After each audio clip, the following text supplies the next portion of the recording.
Truck Month at Danny Mental Rapid Chevrolet. Shop a great selection of new Chevy trucks and SUVs. Over 30 new Silverados in stock and on the way. And you can reserve yours today. Plus over 400 used. Brands like GMC, Ford, Ram, Honda, Toyota, Subaru, and more, plus the best selection of used Chevys. Fresh trades available every day. If you're looking for the right used truck or SUV at the right price, it's right here during Truck Month at Danny Mental Rapid Chevrolet or DannyMentalRapidChevrolet.com. How do we solve our patients' hard-to-solve medical problems? Our doctors and specialists collaborate, sharing their vast knowledge and Mayo Clinic's unique expertise. It's this working together that helps solve our patients' hard-to-solve medical problems. Monument Health, proud member of the Mayo Clinic Care Network.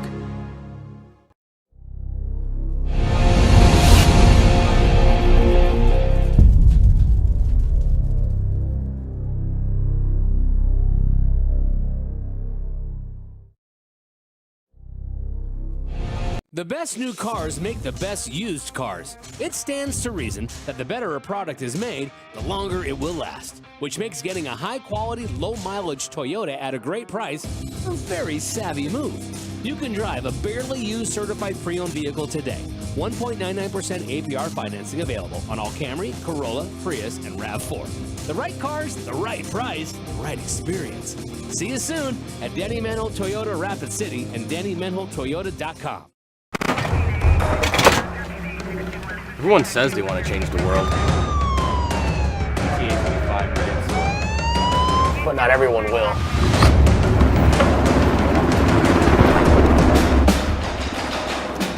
We are not everyone.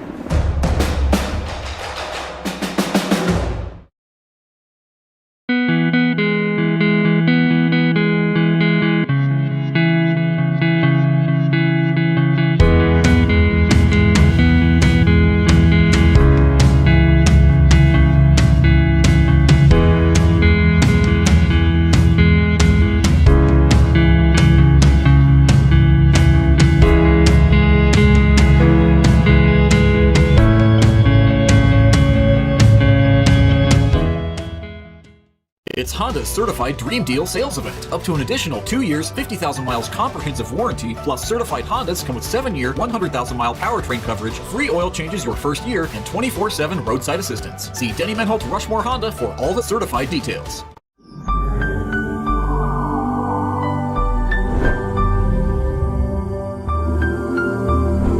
Truck Month at Danny Mental Rapid Chevrolet. Shop a great selection of new Chevy trucks and SUVs. Over 30 new Silverados in stock and on the way. And you can reserve yours today. Plus over 400 used. Brands like GMC, Ford, Ram, Honda, Toyota, Subaru, and more. Plus the best selection of used Chevys. Fresh trades available every day. If you're looking for the right used truck or SUV at the right price, it's right here during Truck Month at Danny Mental Rapid Chevrolet or DannyMentalRapidChevrolet.com.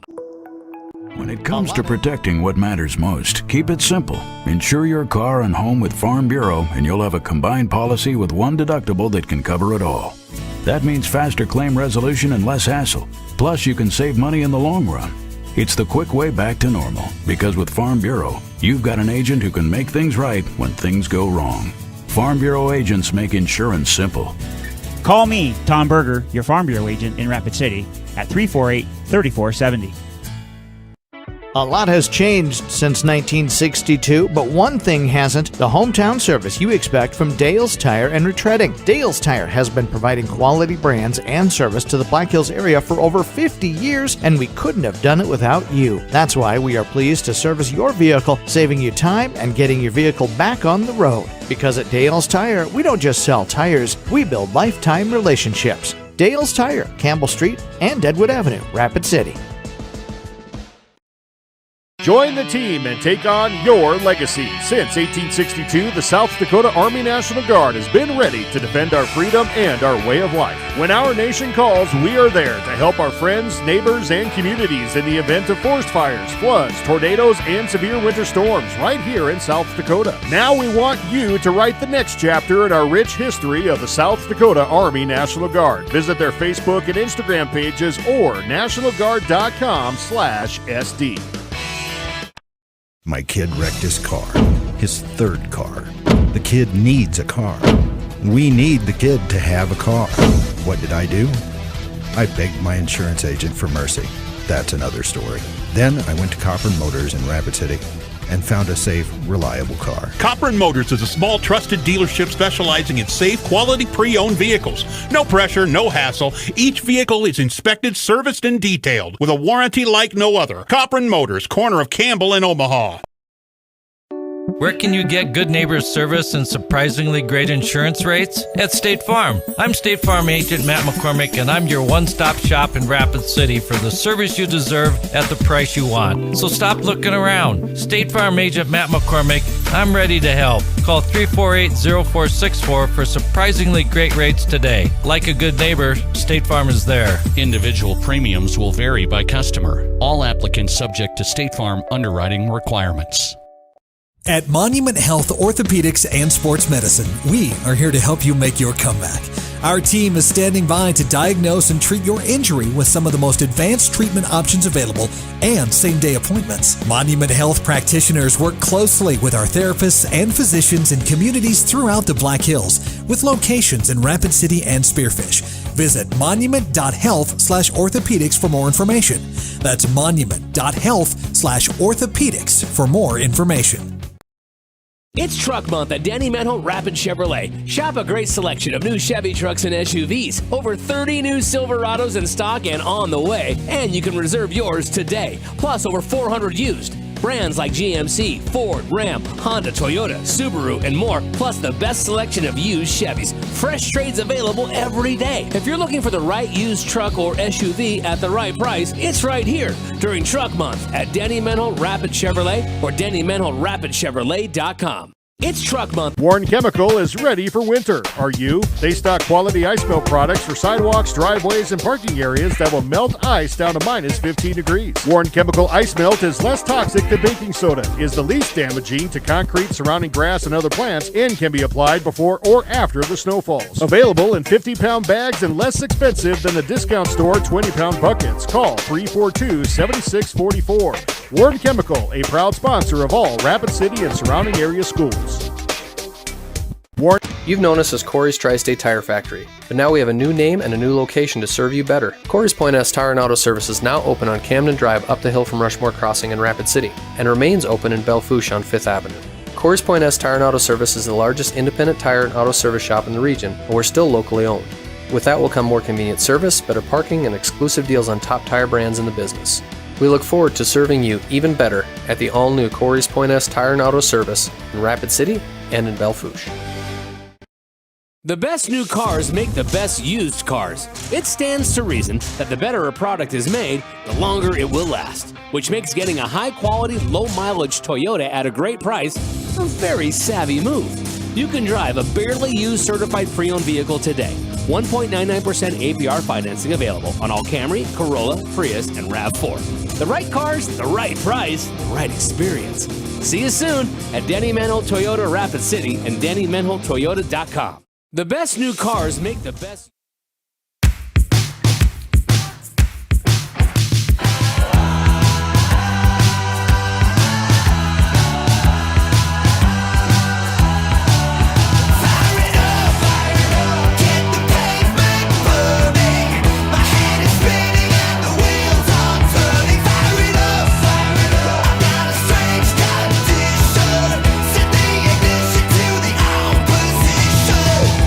I'm a rocket headed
Dale's Service and Detail broadcast booth. I'm Jerome Wickersham alongside Dean Gurr as we get you closer to kickoff here for our second game of the 29th Annual Rushmore Bowl featuring the Rapid City Stevens Raiders and the Sturgis Brown Scoopers.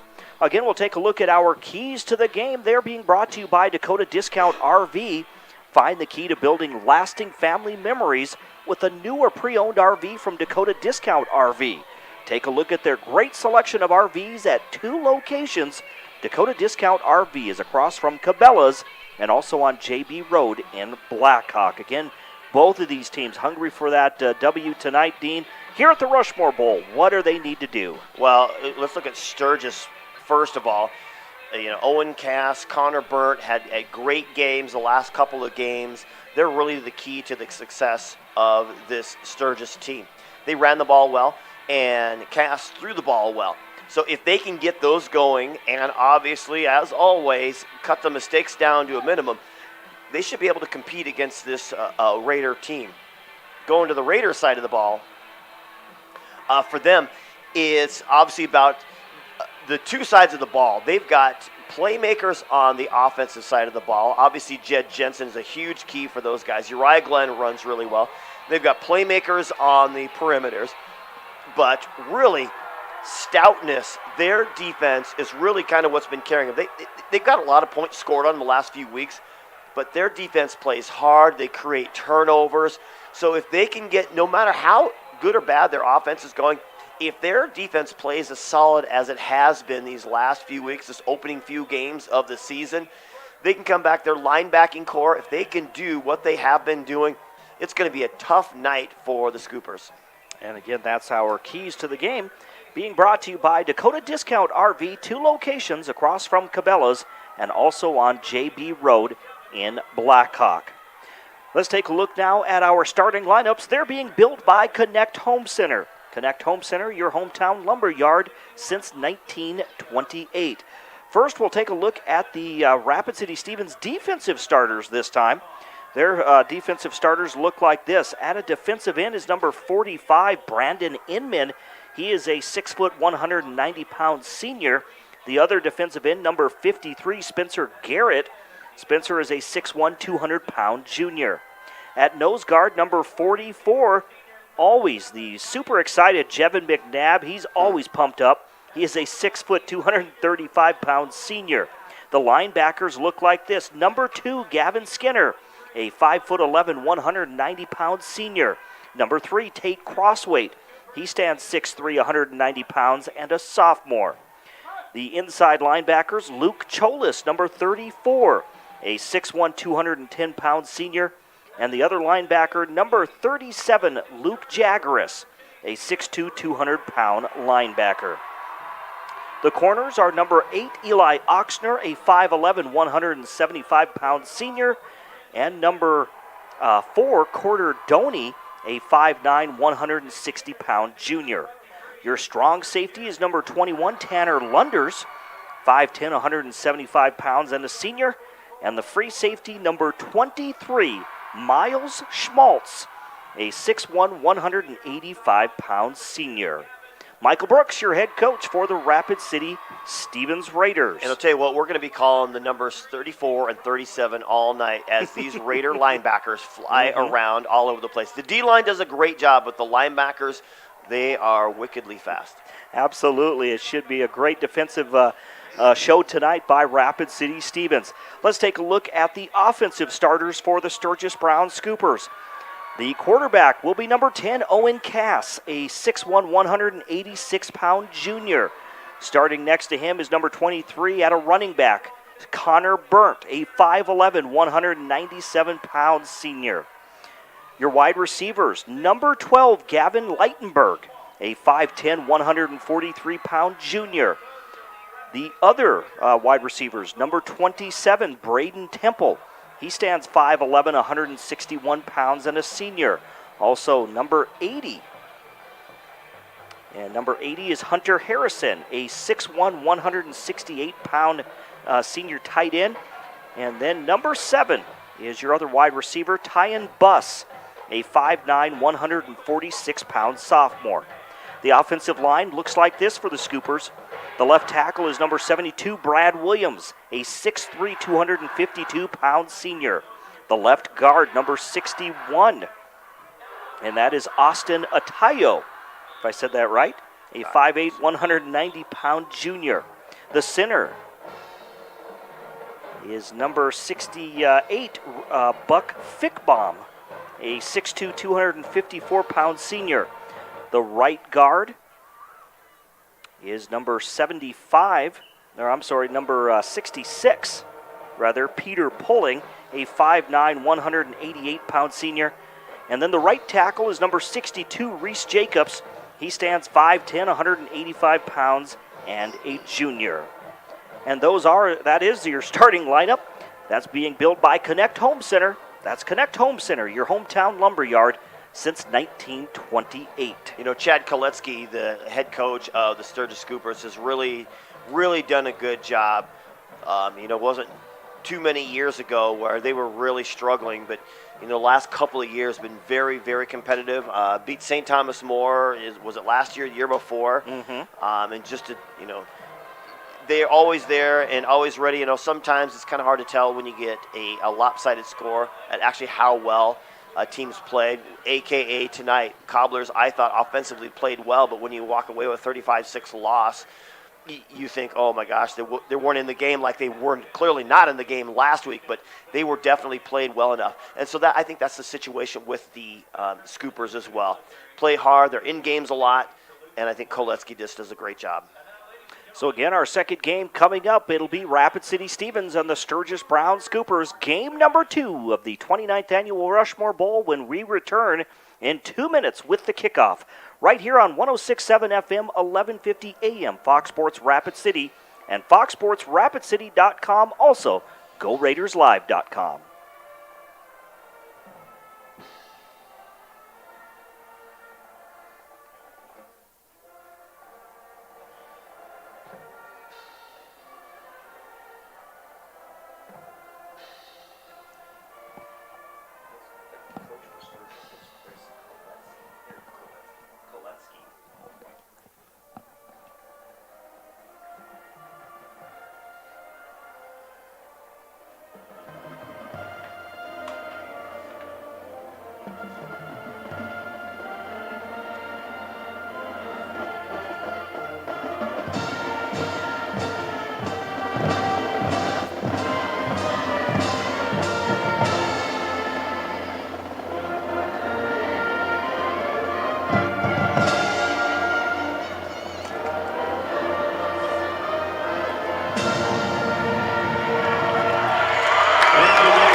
How shiny those horns are. Woo-hoo. Yeah, I know. The tuba. 8 minutes left in the fourth. Madison 24, Canton 14. That's the top two teams? In Class 11A, yep. 11A.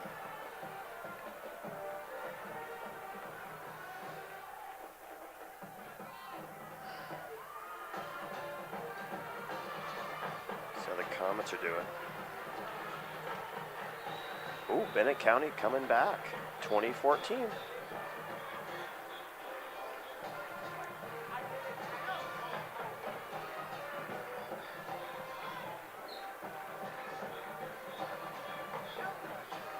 And we're back here at the Anytime Auto Sales Service and Detail Broadcast Booth, Sales, Service, and Side-by-Sides. Jerome Wickersham and Dean Gurr with you on this Friday night. We've reached the halfway point of the high school football season. Of course, tonight is the 29th Annual Rushmore Bowl. One game in the books, and it was Sioux Falls Jefferson, the new school there in Sioux Falls. They defeat Rapid City Central 35-6 is your final tonight. Now we get you set for Game 2 here of the Rushmore Bowl as we wrap up our J&J Truck and Auto Body pregame show. We'll take a quick look at the law on the field. It's presented by the South Dakota Attorney General's Division of Consumer Protection, here to inform and assist. Today's officials enforcing the law on the field are Scott Jacobson, your referee, Scott Petrick, the umpire, Mike Oster is your line judge, Jason McGow, the head linesman, and Joe Jacobson is your back judge. And again, that is the law on the field presented by the South Dakota Attorney General's Division of Consumer Protection. You know, and we've talked about, you know, definitely doing that first game with the Raiders where they came out, they played so well, they kind of, we didn't know what to expect, and they played so hard, and the defense, with Jed Jensen going out with injury last year, and the team literally folded. I mean, whatever, first or second game, whatever it was, early on last season, once he got hurt, the team pretty much folded after that, and, you know, didn't win a game all season.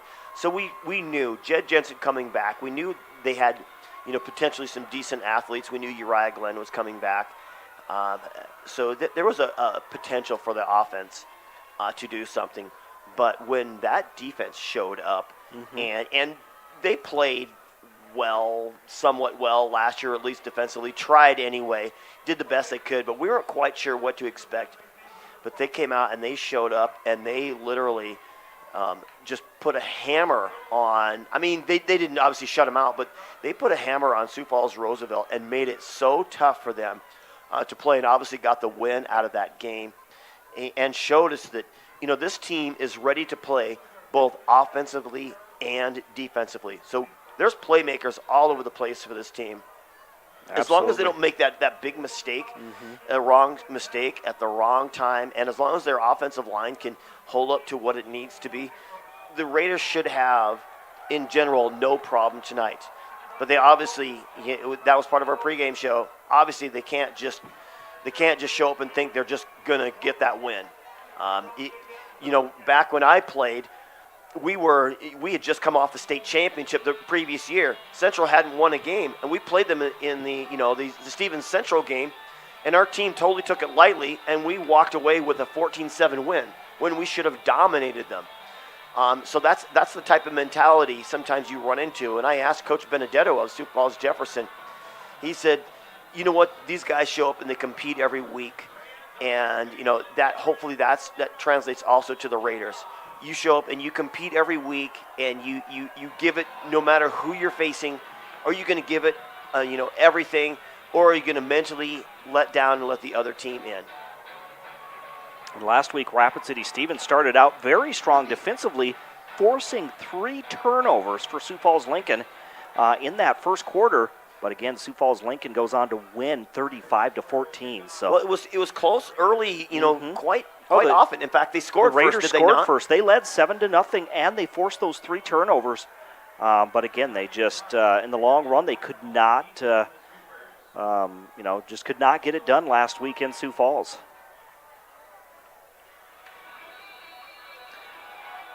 So it looks like back deep to kick there is going to be number 31, Parker Mesmer. He will be kicking from the 40 in their blue uniforms. This game is underway. The Sturgis Scoopers will take it inside the 5, out to this near side to the 10, the 15, the 20-yard line before going out of bounds.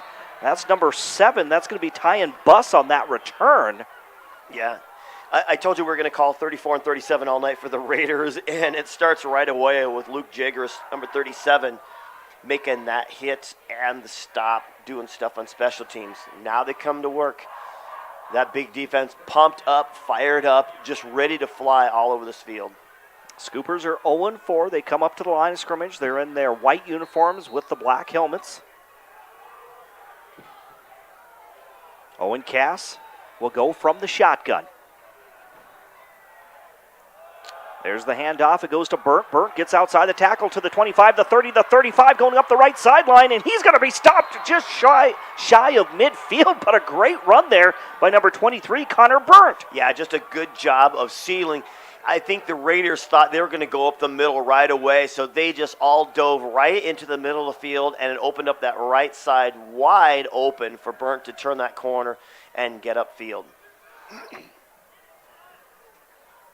So that's going to be a gain of a little over 20 yards that time for Connor Burnt. That'll put the Scoopers there on their own 48-yard line, going from right to left here at O'Hara Stadium or towards the big scoreboard. From the gun, once again, they'll hand it off to Burnt. Burnt tries to go right up the middle this time. He's going to be stopped by a host of Raiders after a gain of maybe a yard. We're looking at 2nd and 9 now for the Sturgis Scoopers. 1 minute gone by here in the first quarter. Yeah, wasn't much room that time. You know, again, we talk about how well the linebackers are for the Raiders, but that D-line, you already talked about McNabb as that nose tackle. They are stout as well. There's not a lot of running room, usually right up the middle. Owen Cass will go from the gun once again. 2 receivers to the left, 1 to the right. He'll take the snap, drop back, looks to his left. A little out route there by number 80. That's going to be Harrison. Hunter Harrison, but it's incomplete. Now 2nd and 9. And Hunter Harrison's made some big catches for the Scoopers. When I was watching the last couple of games, he was able to haul some huge ones in and just really has done a good job, a big target for Owen Cass to make those throws. 3rd and 9 from the 49-yard line of the Scoopers. Second leading receiver, 14 catches, 191 yards. They'll spread offense now. 2 receivers to each side. Owen Cass from the shotgun.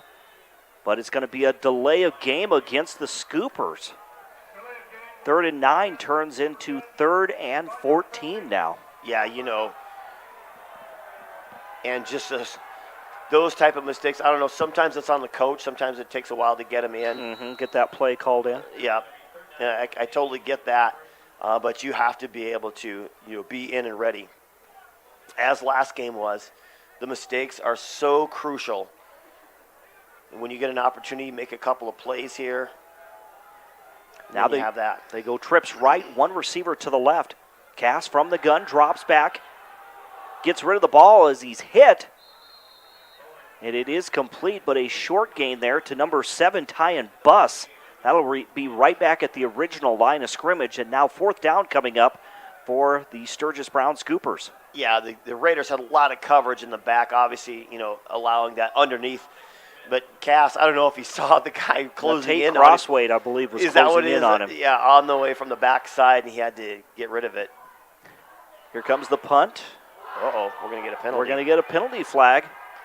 There's the catch, but hit immediately was number 4, Corder Doney, on that return. But the penalty marker as the punter was hit back there at the 36-yard line. And are the mistakes for the Raiders going to cost them? They have in certain games. That first game, they were able to overcome they've made tons of mistakes and were able to overcome those mistakes. So running into the punter, an automatic 1st down for the Sturgis Scoopers. Man, it almost looked like roughing. He hit him. When the punter's exposed like that, that's the idea. You don't want to get him hurt. But when he's exposed, so, obviously, and they teach punters, hey, when you get touched, whether it's your shoelace or your cleat or your leg, make sure you sell it. You got to flop like a LeBron James, man. You got to do it on the field. Again, thanks for watching on GoRaidersLive.com. We appreciate that. Of course, love bringing you coverage right here on Fox Sports Rapid City. From the gun, once again, the ball is on the ground. It was a bad exchange. There's a fumble, and it's recovered by Rapid City Stevens. Yeah, after a huge mistake, guess who? Luke Jageris, right there to make that recovery. So just when Sturgis was in Stevens' territory trying to, see if they could get some points there, they're going to turn the ball over, and we'll see the Rapid City Stevens defense for the first time tonight. For the offense for the first time tonight. The offense comes to work here. This will be Jed Jensen from the gun. Hands it off to Glenn. Glenn gets it to the outside, turns the corner. He's going to keep moving his feet. He's going to get some positive yardage there, about 5 yards. out to about the 42-yard line. That's going to be a gain of 5. 2nd and 5 coming up for Rapid City Stevens. He actually did a pretty good job of turning that corner. I thought the pursuit of the Scoopers was going to be right there, but he's able to kind of turn that corner, had a little bit of a crevice there, like a good old rock climber, just got his wedges and his little digits and whatever, anything else he's got into that crevice and turned something bad into something good.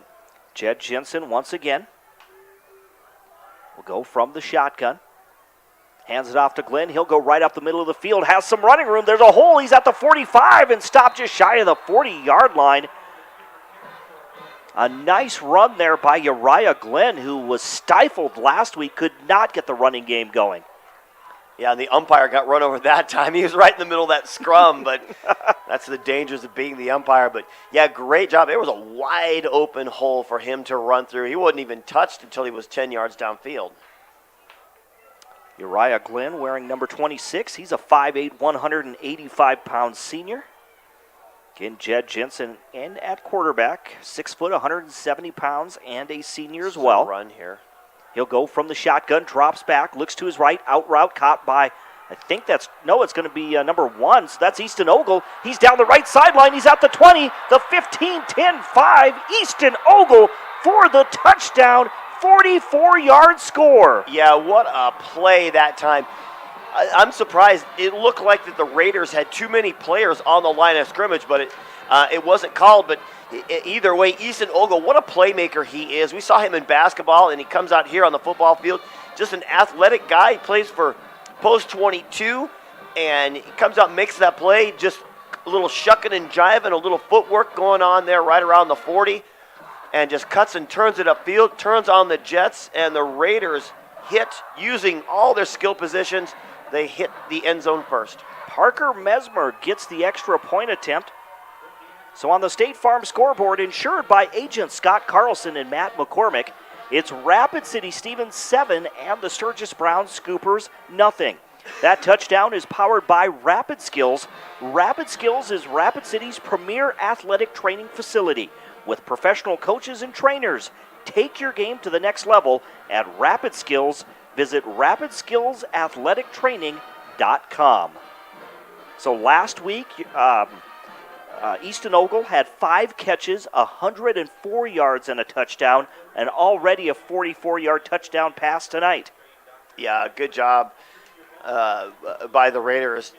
You get Jensen enough time, and he is going to pick you apart. He's an excellent quarterback. He's elusive, so you got to be able to keep him in the pocket, but you have to be able to cover those receivers. Otherwise he's going to make you pay. And with the surprisingly talented receiving core that he has, that we saw come up offensively for them in the first game this year, he's able to use it, capitalize. A lot of weapons there with Julian Scott, Caden Nelson, Alex Trocamoinen, and Easton Ogle. He's got a lot of weapons to throw to. Yeah, and he can dump it to Glenn, too, who can do lots of damage. Here's the kick by Parker Mesmer. This one will be taken by Buss inside the 5-yard line, out to the 10, the 15, now the 20-yard line, and he is stopped just shy of the 25. So again, the Sturgis Scoopers will have the football for the second time in this first quarter. The first possession resulted in that turnover. That's a sign of a good team able to capitalize on a turnover, the turnover by the Scoopers, when they look like they were making plays. They had, a couple, 3 plays they'd kind of put together and kind of stumble a little bit, and then they get that turnover, and the Raiders obviously able to capitalize on that. Sturgis Scoopers get to the line of scrimmage. They'll be 1st and 10 on their own 25-yard line, going from right to left or towards the scoreboard once again. Owen Cass from the shotgun, hands it off to Burnt. He eludes one tackler, stays on his feet. He's going to be at the 25-yard line. Maybe gets a yard out of it to the 26. Man, you just see that effort by Burnt. He got blown up the defensive end for the Raiders. Number 45 actually drove his guy back into the backfield. That was Brandon Inman. And I think that's where the play intentionally was going to run, but he had to bounce off of that and make a cut back to the right side, and he's still able to kind of, get just past the line of scrimmage. he could have easily lost 5. Cass from the shotgun, spread offense. He's going to hand it off to Burnt again. He gets around the tackle on that near side.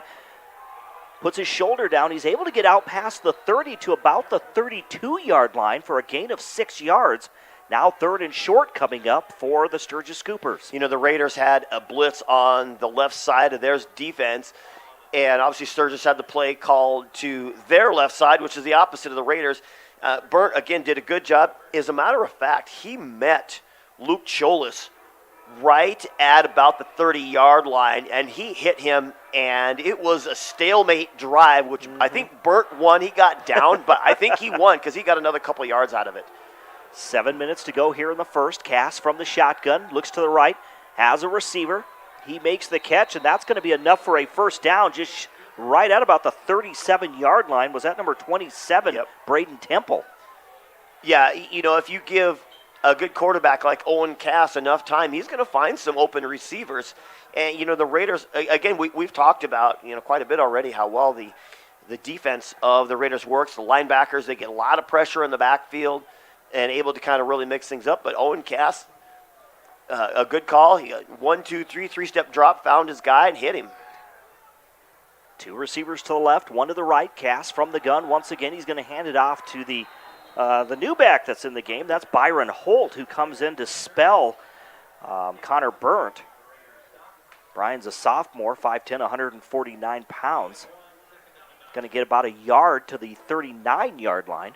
Yeah, didn't quite run as hard as Connor Burnt, but either way, give him a little bit of spell here. 2 receivers to the left, 1 to the right. The ball on the right side, hash marks. Owen Cass from the gun. There's the snap, a low snap. He drops back, gets rid of the football quickly. But again, the defender was there to wrap up the receiver right away. Yeah, I don't know if it was a intentional screen or whatever, because Cass kind of drew the Raiders back. They had, like you said, a monster blitz coming up. But Gavin Skinner did a good job, disciplined, followed his running back receiver, whoever he was following, out there onto the side, and was able to follow with them and get the play. Good open field tackle to force the Scoopers into a 3rd and long situation. So there was a loss on that play. We're looking at 3rd and about 13 from the 35-yard line. Cass, once again, is going to drop back. He's scrambling out of the pocket. He's being pressured.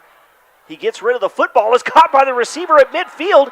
That's Holt who makes the catch, and he's going to have the first down for the Sturgis Scoopers. What an amazing play by Cass Owen. It looked like he was going to tuck and run for a second. He has a blue swarm right behind him, just running for his life, and a nice little flip, found somebody wide open at the 50-yard line.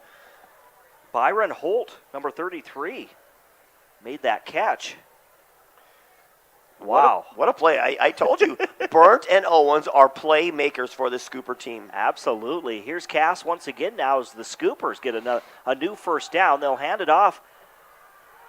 Burnt tries to escape one tackler, but he's going to get tackled for a loss of about 6 yards back to the 45-yard line. Yeah, just overwhelming that offensive line are the Raiders that time.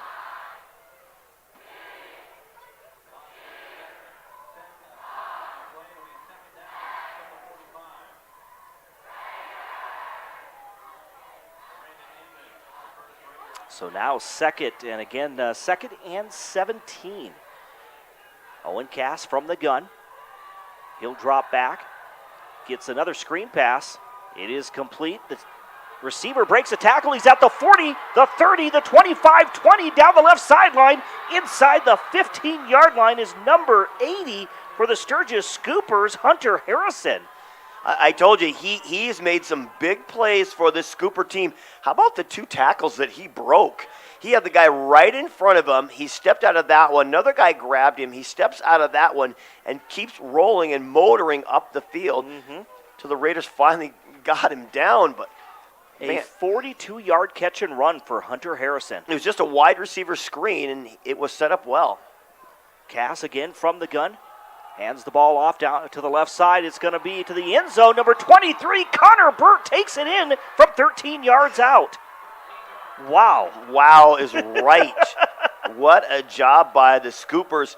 You talk about Cass making a play to get him that first down, and then number 80 making his play, and then Burnt following up with that play. I told you, these Scoopers are game and ready to play. They took Pierre all the way down to the wire before they ended up losing that game. And Pierre is, what, 4-time state defending Right? champs? Here's the extra point attempt, and this one is good with 3:32 to go on the State Farm scoreboard.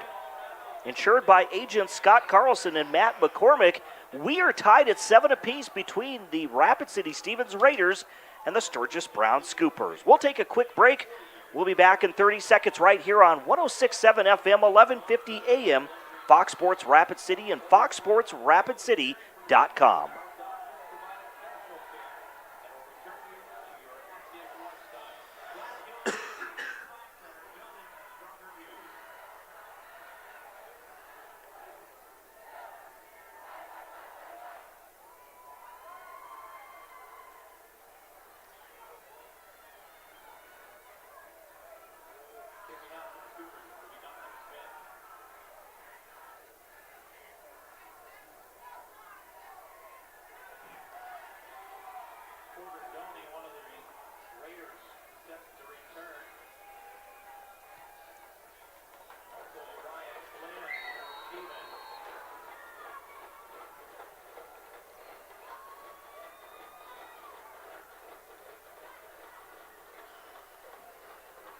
And we're back here at the Anytime Auto Sales Service and Detail broadcast booth.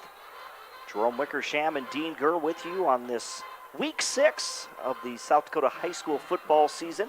Of course, for the larger schools, it's their midway point at game 5, I should say. But Dean, wow, what an exciting first, 9 minutes of football here, or close to 9 minutes. Yeah, absolutely. We saw that first drive by Sturgis that ended up with the turnover. We saw that these guys are ready to play, and it showed that they're going to make play after play, end up getting the touchdown on it. So Rapid City Stevens will have the football, 1st and 10 from their own 35. Screen pass left side. Julian Scott makes the catch, goes down the left sideline. He's at the 45, the 50, spins out of a tackle. Now he's into Scooper territory, and ankle tackled is down that left sideline at about the 37-yard line. We knew the Scoopers had some playmakers on their side, a couple, 3 guys that we've mentioned already. And then, of course, we talked about the Raiders playmakers.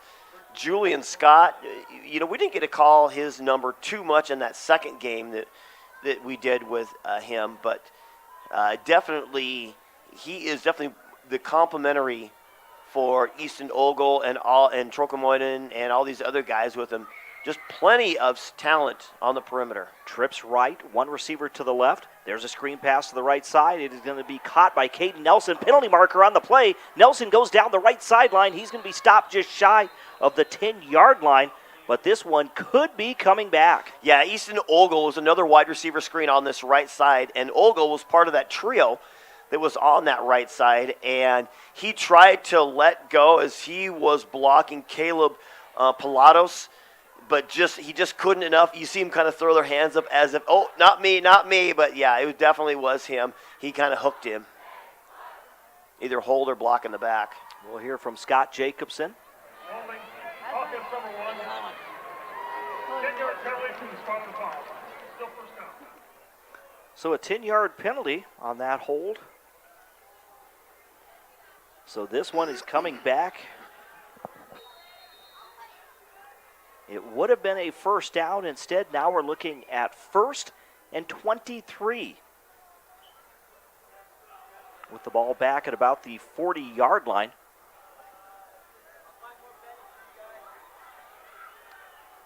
Jed Jensen will go from the gun once again. Trips left, has Glenn in motion to the left side. There's a screen pass to Glenn. He'll make the catch at the 40, the 35. Still in bounds. He's going to get inside the 30-yard line before he's forced out of bounds as he gets back real close to the original line of scrimmage. Their execution of those screens to each side, those little outlet screens and the wide receiver screens they run, sometimes when you talk about receivers, you don't really talk about how well they are at blocking. because you think about their skills at catching and running routes and blah, blah, blah. But, these Raiders they do an excellent job. You saw the blocker right in front of him just piling the guy in front and just allowed that way for Glenn. 2nd and 11 now for the Raiders. There's a pass on a little post route there. It's going to be caught. Is that Trokamoinen? I think it was 14. It was. And Trokamoinen's going to have enough for the first down all the way down to the 15-yard line of the Scoopers. Yeah, that was just a great route. Skinny post route because he just kind of took it up 5-10 yards and just cut right to the inside, right underneath the receivers, wide open as far as the throw goes. And that opportunity, you got guys behind him, but you're not going to make a play in the backside. Again, 2:07 to go here in this first quarter, tied at 7 apiece on the State Farm scoreboard. Jensen from the shotgun once again. A high snap. He has to chase down the football, and he's just going to down the football back at the 29-yard line. Very unfortunate break there for the Raiders. Right, you end up battling yourself sometimes, and you just penalty, high snap. Loss of 14 yards on that high snap. So now 2nd and 24 coming up. Ball back at the Scooper 29-yard line. Ball on the near side hash marks. Again, thanks again for watching on GoRaidersLive.com. Jensen from the shotgun on the spread offense. He pump fakes, now tucks it in. He's at the 30, the 25, still on his feet. He's down to the 15, the 10, the 5. He's heading for the end zone. Touchdown, Jed Jensen. And he scored that first touchdown last week against Sioux Falls. Lincoln, it was just a fake jet to Uriah Glenn, and he kept the ball and took off right up the middle and was able to score.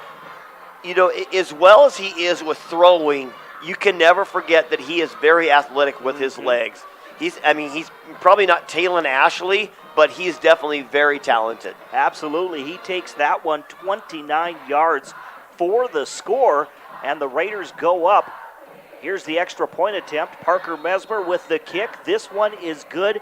55 seconds left on the State Farm scoreboard here in the first quarter, and Rapid City Stevens leads the Sturgis Brown Scoopers 14-7. That touchdown is powered by Rapid Skills. Rapid Skills is Rapid City's premier athletic training facility with professional coaches and trainers. Take your game to the next level at Rapid Skills. Visit RapidSkillsAthleticTraining.com. So, Dean, I think if you came to this game, you're seeing an entertaining first quarter as both teams have come out and just been on fire. Yeah, I thought the first half or most of the first half of the previous game was pretty entertaining. Good hard-fought game. Obviously, plenty of mistakes, but good, tight contest. But we've got a little bit more moving of the ball here. So some turnovers, a few penalties, but for the most part, yeah, it is quite entertaining. The Raiders are able to just showcase what they have at all their positions, whether it's defense or just the skill players on offense, and hope to see that for the rest of the night. Parker Mesmer, the sophomore kicker, gets set to kick from left to right from the 40-yard line. Once again, Tyan Buss is back deep for the Sturgis Brown Scoopers. And Buss has it bounce off his chest. The ball is loose, and he just dives on the football. I don't think I've ever seen the football do something like that. Yeah, good hard hit. It's a little bit different. You tell your receivers never to trap the ball against your chest pads, because it's just going to bounce off. But you're also not supposed to catch it like a receiver when you are. And he was up in the air, I think, too. Yeah, just trying to. I think he kind of misjudged a little bit. I don't know if it's the lighting or whatever. He kind of misjudged a little bit and had to kind of jump. And of course, then you try to scoop it with your hands, and then it bounces off your chest pad. So the Sturgis Scoopers have the football, 1st and 10 from their own 16-yard line. Again, going from right to left.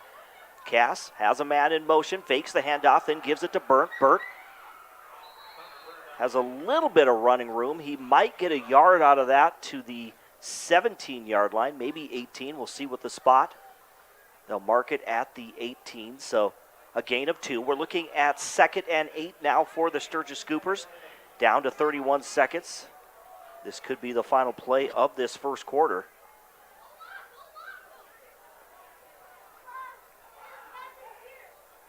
They'll send 2 receivers to the right, 1 receiver to this near side. Ball on the left side hash marks.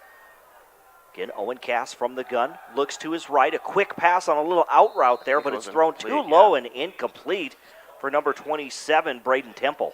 Yeah, he's just got man coverage out there on the perimeter. And a nice little route. Okay, he just had to run a nice little out route. His defender was 10 yards off of him to start that play, and he just runs a nice little route. But Owen Cass, who's a pretty decent quarterback accuracy-wise, just basically throws in the dirt, tried to do a little one-hopper. Owen, a 6'1", 186-pound junior quarterback, so still another year left there at Sturgis Brown High School. He'll go from the shotgun once again. He's going to hand it off to Burnt. He avoids one tackler, now switches or cuts back to the right side. He's going to get some positive yardage with a penalty marker that comes in at the 30, but he's going to be just shy of the first down. We're going to let the officials sort this one out. Yeah, we may get another play here, an untimed down here to end this first quarter. But, you know, the Raiders' right side of the line had the penetration, I think was where the ball was going, and Burnt had to stop and cut back the other direction.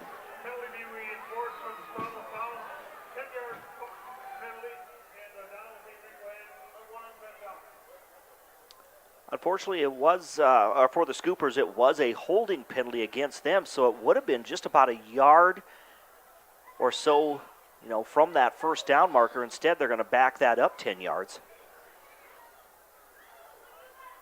I don't know if it was downfield a little bit, because that came from the back judge, and he's way the heck downfield. And he threw that thing about 20 yards. We're looking at now a one on-time down as the clock is showing zeros. It'll be 3rd and about 12 coming up. Owen Cass from the gun for the Scoopers. 2 receivers to each side. And we had movement. You saw that. Connor Burnt started moving in the backfield, unless they caught someone earlier than that. Yeah, and I think there was also the right side of the line also moved a little bit as well. I kind of saw the linebackers kind of creeping down. You know, you see that technique of the linebackers. They get so low. They're bent over so far that their backs are like practically flat as we get 2 untimed downs. Their backs are practically flat, trying to hide and trying to make it difficult to see.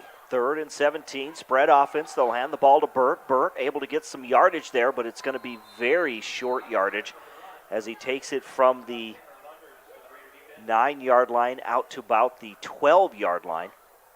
And that's going to be the end of the first quarter here at Dunham Field at O'Hara Stadium after 1 on the State Farm scoreboard, insured by agents Scott Carlson and Matt McCormick. It's Rapid City Stevens 14, the Sturgis Brown Scoopers 7.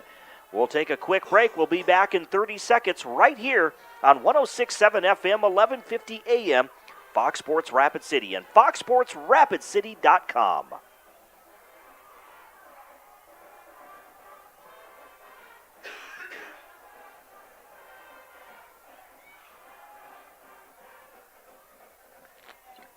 You're monitoring your mic then, right? Okay. What's that? Used cars. Hi, this is Nate Brown reminding you to join the Nate Brown Show live weekdays from 4 to 6 p.m. It's Rapid City's sports talk show and Rapid City's only call-in radio show. With big-name guests from across the country to the local sports coverage you just can't get anywhere else. Join the conversation every weekday for thought-provoking sports talk. This is your show. Don't miss the Nate Brown Show from 4 to 6 p.m. on 106.7 FM and 1150 AM. And stream us all the time at Fox. To my right is Dean Gurr. We are at the halfway point of the high school football season. It is the 29th annual Rushmore Bowl. Game 2 tonight here at O'Hara Stadium. The Sturgis Brown Scoopers have the football. They trail the Rapid City Stevens Raiders 14-7. A little bit of waiting. I don't know if we're waiting on media there or what it is, but and now backed way up. Now the Sturgis Scoopers looking at a 4th. They show 4th and 14 on the scoreboard, so they will be punting. This, in fact, will be the first punt tonight for the Sturgis Scoopers. They had the ball earlier. Well, they've had the ball twice before where they scored. They fumbled early, and then they had that touchdown. Right.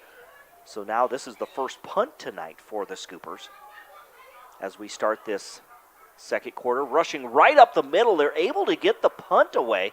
It'll be taken at the 40-yard line by Corder Doney. He cuts back to the left. He's at the 30, the 25, 20, the 15, 10 down the left sideline and pushed out of bounds at the 5-yard line. But we're going to get a penalty. It's going to be on Jageris all the way back at the 30, looks like a 38-yard line, 39-yard line. An easy call, block in the back. The defender was kind of right in the face of Doney, and Jageris right behind him in an easy block in the back.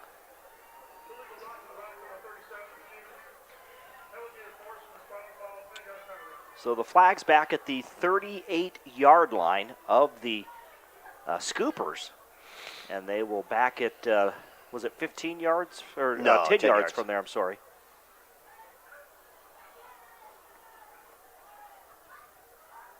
So they will put the football at about the 48-yard line of the Scoopers. We'll watch the Raider offense go to work once again. They lead 14-7 here on the State Farm scoreboard.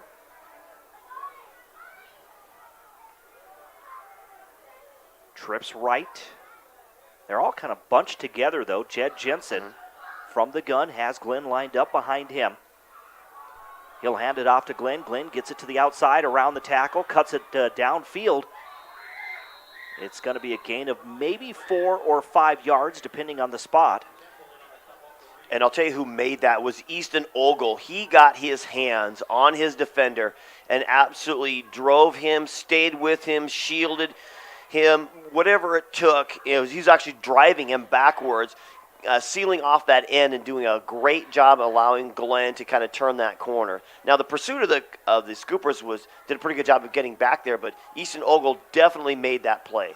They put the ball on the Scooper 43-yard line, so now we're looking at 2nd and 5 for Rapid City Stevens. Jensen from the shotgun on a little they give it to Kate Nelson. Jet sweep there. That's what I'm trying to think. The big jet. Yeah. So it was Nelson there in motion on that jet sweep. It was like a jet toss, actually. Now they're kind of talking about, instead of handing it off, because if you drop it, it's a fumble. If you just kind of pitch it forward a little bit, it's actually a forward pass, and if he drops it, it's incomplete. And that's kind of what they did in that situation. So, Dean, I'm glad you knew what words I was looking for there. You knew I was looking for jet sweep. 1st and 10 for the Raiders on the Scooper 33. They give it to Scott this time, and Scott to the outside has some running room as he gets inside the 25-yard line down to about the 28. That's going to be just shy of a first down, I think. Yeah, when you use those jets and push that ball to the perimeter, what that does is that slows down the rush of the defense. They kind of change their mind, or the defensive coordinators kind of want to adjust. They want to make sure that they're not sending this all-out blitz, that they're going to run up the middle and neutralize that middle rush. So they kind of put the guys kind of on the outside perimeter. You make sure your outside linebackers are not committing too hard in one direction, so you're able to make that play, and it just opens up more and more opportunities. 2nd and short coming up for Rapid City Stevens, but we do have an injury timeout with 10:25 to go in the second quarter, and Rapid City Stevens leading Sturgis Scoopers on the State Farm scoreboard 14-7. We will take a timeout as well as they tend to the injured Scooper, so we'll be back in 30 seconds right here on 106.7 FM, 1150 AM, Fox Sports Rapid City, foxsportsrapidcity.com, and GoRaidersLive.com.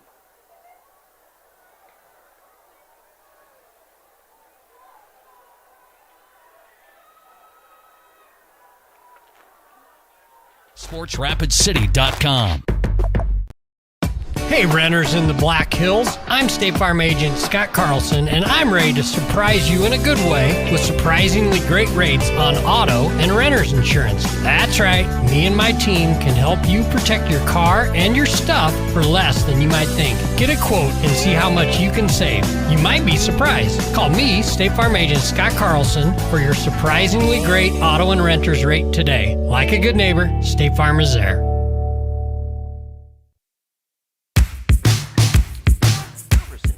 Broadcast booth. The injured scooper was number 24, Caleb Pilatos, a 5'8", 139-pound senior. He is helped to the sidelines. He'll get looked at by the athletic trainer. Again, it was enough for a first down, so they do move the chains. Jed Jensen for the shotgun for the Raiders, but movement, and that'll be a false start against Rapid City Stevens. That's Ben, right?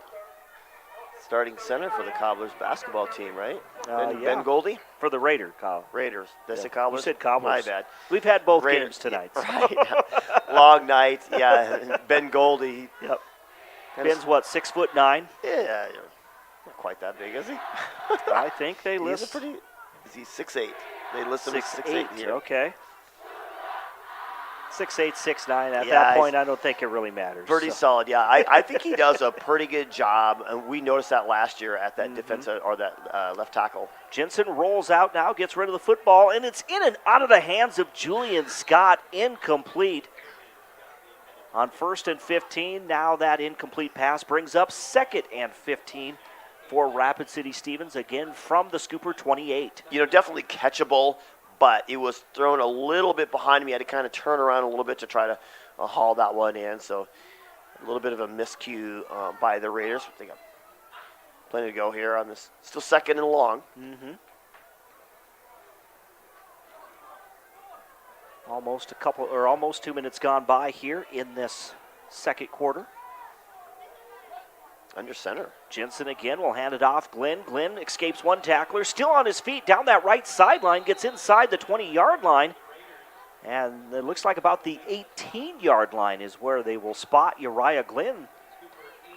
That was a good hard run that time by Glenn. There was a couple of scoopers in the backfield, and he was able to break that tackle, and then he got met at about the 20 and was not going to go down as he worked his way down to the 18.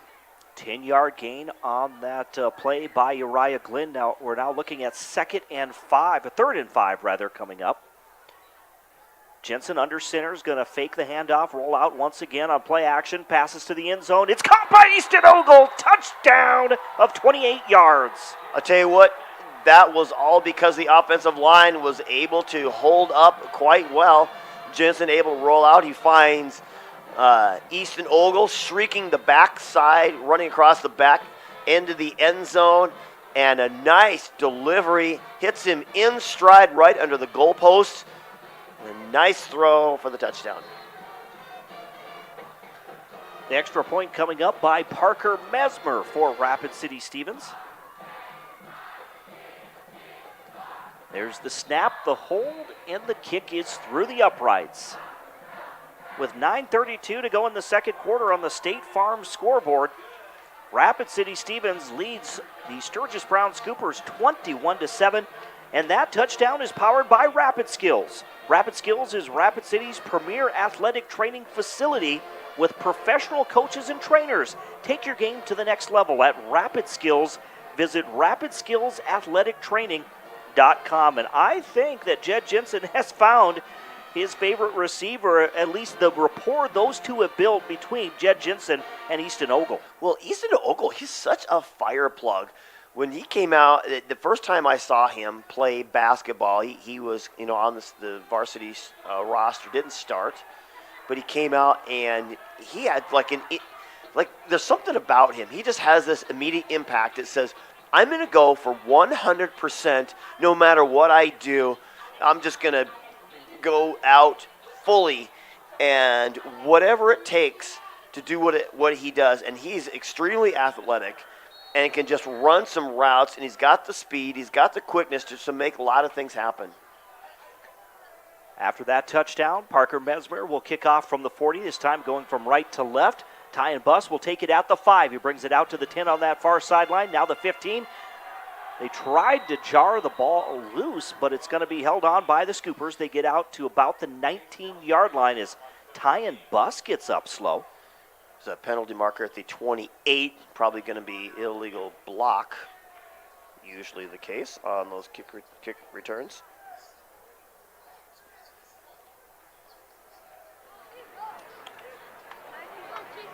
Holding, receiving team number 30, 10-yard penalty, first down. So holding against the Sturgis Brown Scoopers. So again, that one would have been at the 19-yard line. They will march it back 10 yards.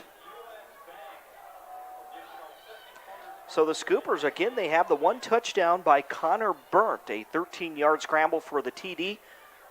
We have 9:27 to go before halftime. See if the Scoopers can try to answer here to, a 14-0 scoring run by the Raiders. Yeah, they've had a couple of good drives. Obviously, the turnover and the touchdown were a couple of good ones, but since then they really have struggled. The Raider defense has kind of taken over, much like they just did in that place. They hand it off to Connor Burt once again, and he tries to break it to the outside, but instead he's going to be wrapped up for a loss of about 3 yards. Back to the 6-yard line. So we're looking at 2nd and 13 coming up now. How about the 7-yard line? Yeah, the penetration by the Raiders defensive line, whether they're bringing linebackers or not, is just getting into the backfield. Now, the Scoopers have been able to kind of get around it a few times tonight, but there's been a lot of pressure. So 2nd and 12. Owen Cass will go from the shotgun. He puts Burnt lined up to his right. 2 receivers to the right, 1 to the left, fakes the handoff. He's in the end zone. He's going to keep it. He's going to get out of the end zone. They'll give him forward progress. He's sacked, though, back at the 4-yard line. That's going to be a loss of about 3 yards. Luckily he came out of the end zone there. Yeah, he did. It kind of looked like he wanted, couldn't find what he wanted, and then kind of tiptoed out of the end zone. I was like, is he going to get out? He just barely got out. And then I thought he might have had a seam there on that left side to run, but then all of a sudden it got collapsed, and I thought it was number 45 for Stevens collapsing on him. That's Brandon Inman. 3rd and long coming up now from the 4-yard line. They give it to Burnt, and Burnt's going to give him some breathing room as he takes it out to about the 7 or 8-yard line for a gain of 4. 4th down coming up, though, and the Scoopers will punt for the 2nd time in this ball game. Yeah, it's been sputtering since those first 2 drives of theirs. And even on the first drive where they fumbled it, I mean, they were in Raider territory. They looked like they were going to be moving the football, and again, that unfortunate fumble there. And yet another penalty, this from both sides, actually.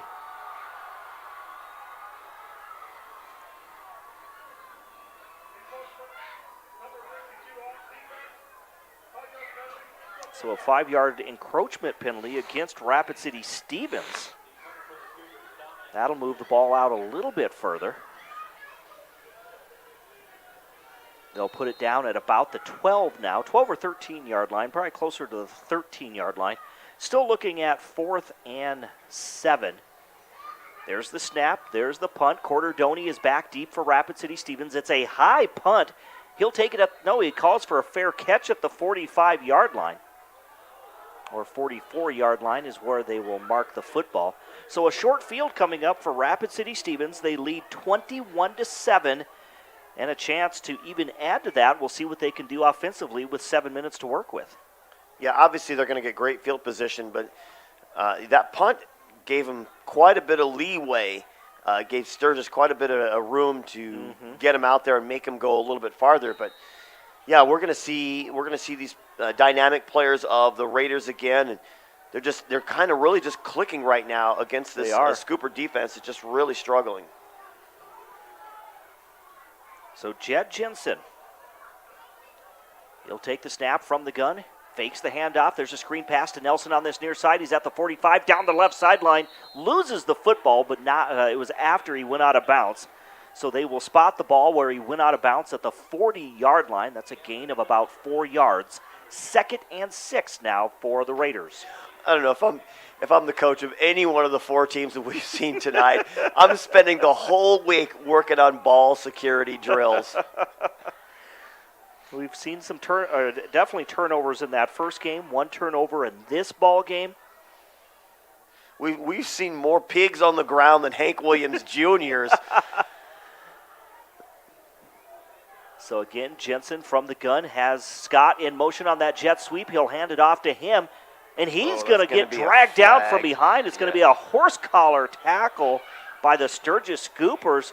He got right after the defender, got right after him, but again, 2 flags come flying in. Yeah, that's so hard because what do you do? Just let him go? But it's obviously a penalty. Yeah.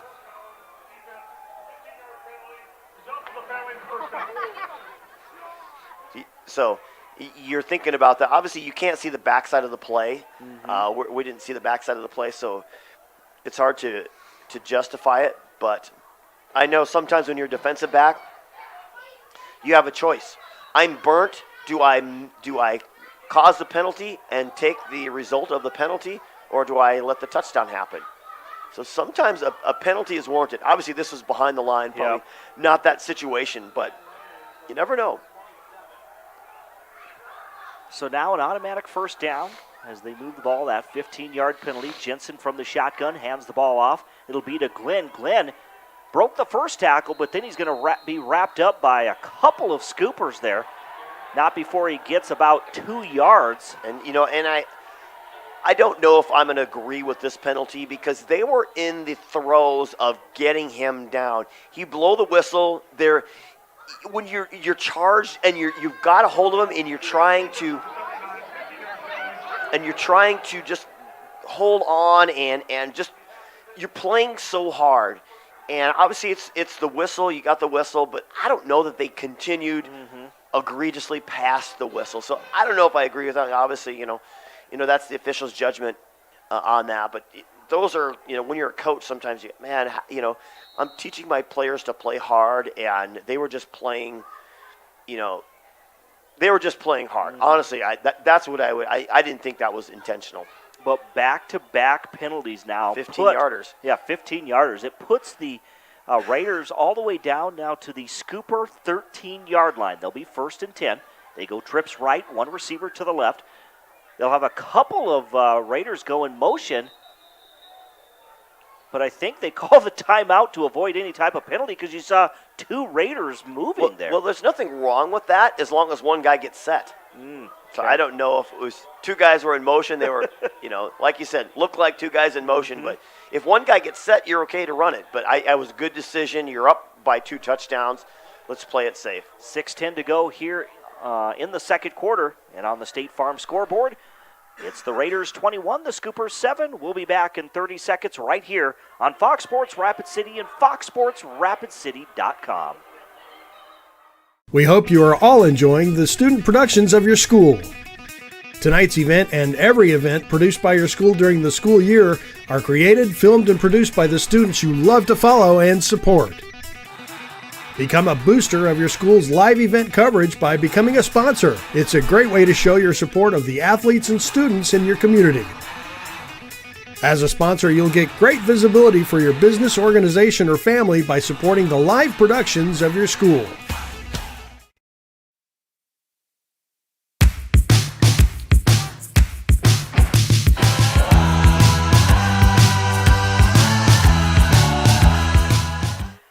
We're back here at the Anytime Auto Sales Service and Detail broadcast booth here at O'Hara Stadium with Dean Gurr. I'm Jerome Wickersham. Down to 6 minutes and 10 seconds left here before halftime.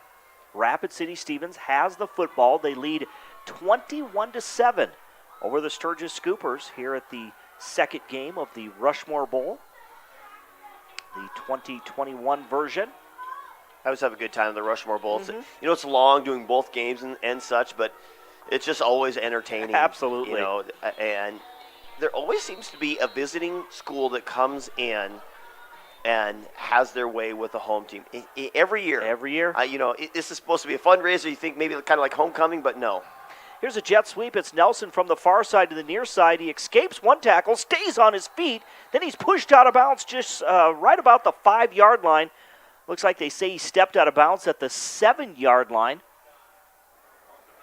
He covered a lot of area. He's able to get did he get, about 7 yards off of that? I think he ran for about 40 or 50, but ends up turning the corner.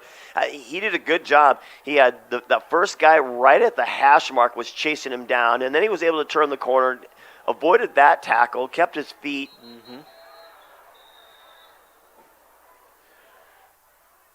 So it was a 6-yard gain. So 2nd and 4 coming up from the 7-yard line of the Scoopers. The Raiders could get down to the 3 and get that first down. There Scott goes in motion. And now Jensen, I don't know if that was a broken play, decides to run with the football and then just slides down at the 12-yard line. Yeah, I think he mishandled is what happened. You kind of saw his hands take an extra shift as he was getting ready to hand it off. I think he kind of started to lose it. And you saw Scott wisely go, okay, that ain't working, so I'm going to block. So he turned around and he blocked the guy in front of him, and then Jensen turned around and saw that, hey, there's nothing happening on this play. I'll just survive for the next play. The ball is back at the it was a loss of 6, so it's back at the original line of scrimmage. We're looking at 3rd and 10 now for the Raiders. They'll go trips left, one receiver to the right. Glenn lined up. They'll fake the handoff. There's a screen pass to Scott. Scott at the 10, the 5, heading for the end zone. Does he get in? No. He's going to be right at the first down marker, and does he have enough for a first down? Great play call because the linebackers, 2 linebackers are coming from Sturgis coming in. That gives you some easy, simple coverage on the outside, just one-on-one, and a good play call. You get the blocking in front of it, get down the field. Tried to drive it in there, just couldn't quite get it there. It'll be 1st and goal. On that jet sweep, they hand it off to Scott, and Scott is in for the touchdown. A 1-yard jet sweep there and a touchdown for Julian Scott. You've got to time that just perfect. And I'm talking about the defense. The jet sweep, if executed correctly, is just such a damaging thing because the guy's got such a running start at it. And you have to respect the fact that you've got a running quarterback who can run it up the middle, so you can't just totally commit guys to the jet side of the formation. Parker Mesmer with the point after, and that is good. With 5:05 to go on the State Farm scoreboard, that makes it Rapid City Stevens 28, Sturgis 7. And that touchdown is powered by Rapid Skills.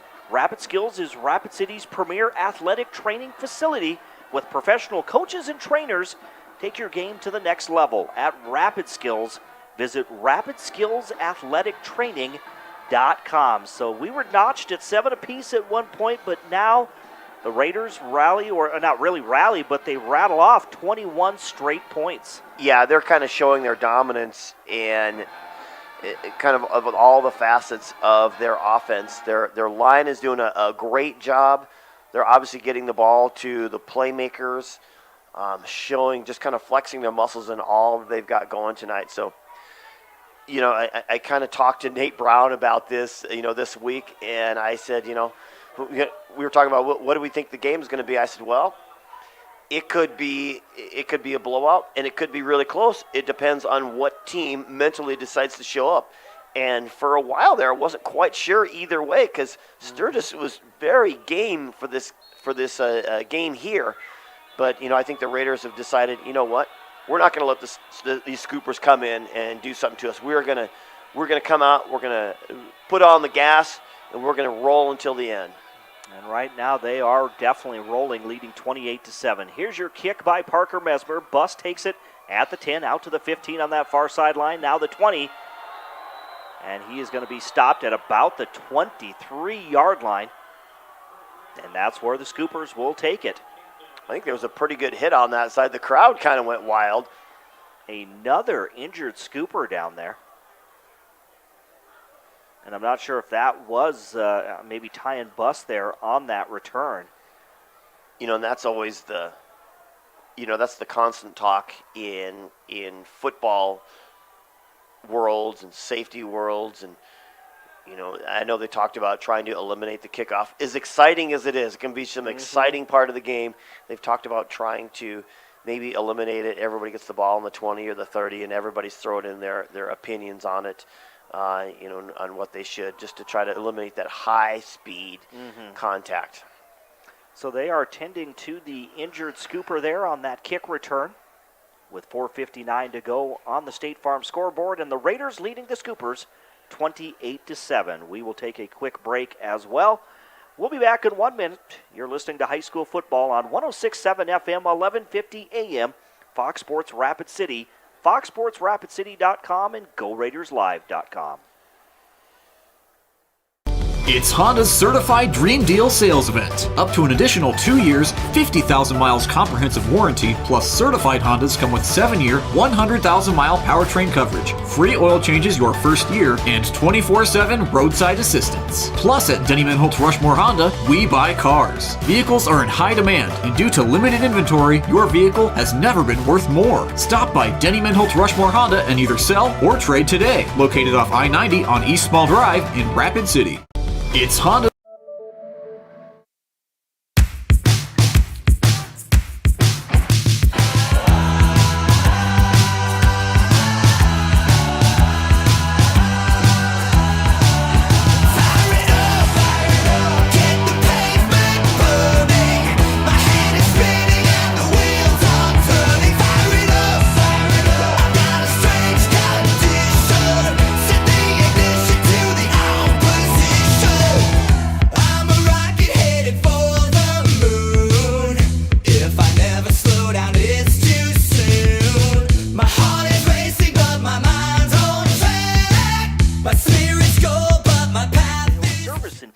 Broadcast booth, sales, service, and side-by-sides. We're back here at Dunham Field at O'Hara Stadium with Dean Gurr. I'm Jerome Wickersham, and the injured Scooper looks like he is now sitting up, maybe, but they are still injured. Again, it was a kickoff. I believe it was Tyan Buss on that kick return, and again, it was, I don't know if he took a hard hit there, but they are still tending to the injured Scooper, and again, we definitely hope he's okay. This is, a very physical sport, and just hoping that as they tend to him that everything's all right. We're assuming it was a big hit because, the crowd kind of gave it. It's like a last-minute hit, kind of a cheering going on there. Just because, you're excited to big hit. I don't think there was any intention in doing anything illegal or anything like that, But yeah, they're still kind of gathered around him, and it takes time. Usually the trainers are doing, you usually start with like a neuro type check, if you're talking about something in the, the concussion type of category. And that is number 7, Tyan Buss. The 5'9", 146-pound sophomore. He's helped to his feet there, but again, they're still, like you said, Dean, they're being very cautious. They're going to help him to the sidelines, make sure that he passes any tests, anything they need to do. Right. Just to play it safe. Usually he's walking, so it's usually like a neck head type thing.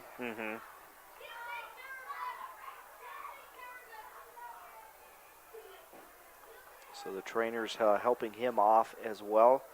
But either way, Sturgis is just, boy, after those first 2 drives, they have just really, really struggled. They have. The Raiders decided to show up, and because they knew that the Scoopers were going to be game, and they showed it right away those first couple of drives. And the defense, the offense are just right now, just for the Raiders, just clicking on all cylinders. So the Scoopers will have the football, 1st and 10 from their own 23. They'll hand it off to Connor Burnt. Burnt, again, went right up the middle, had a little bit of running room, maybe got a yard to the 24-yard line.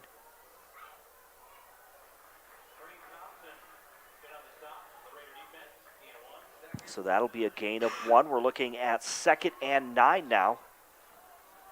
for Sturgis. I think it's a neck thing for tight end bus, as you see the trainer working on his neck, turning him back and forth and sideways. Owen Cass goes from the shotgun, takes the snap, rolls out of the pocket, gets rid of the football. He was being pressured. He had to get rid of it quickly.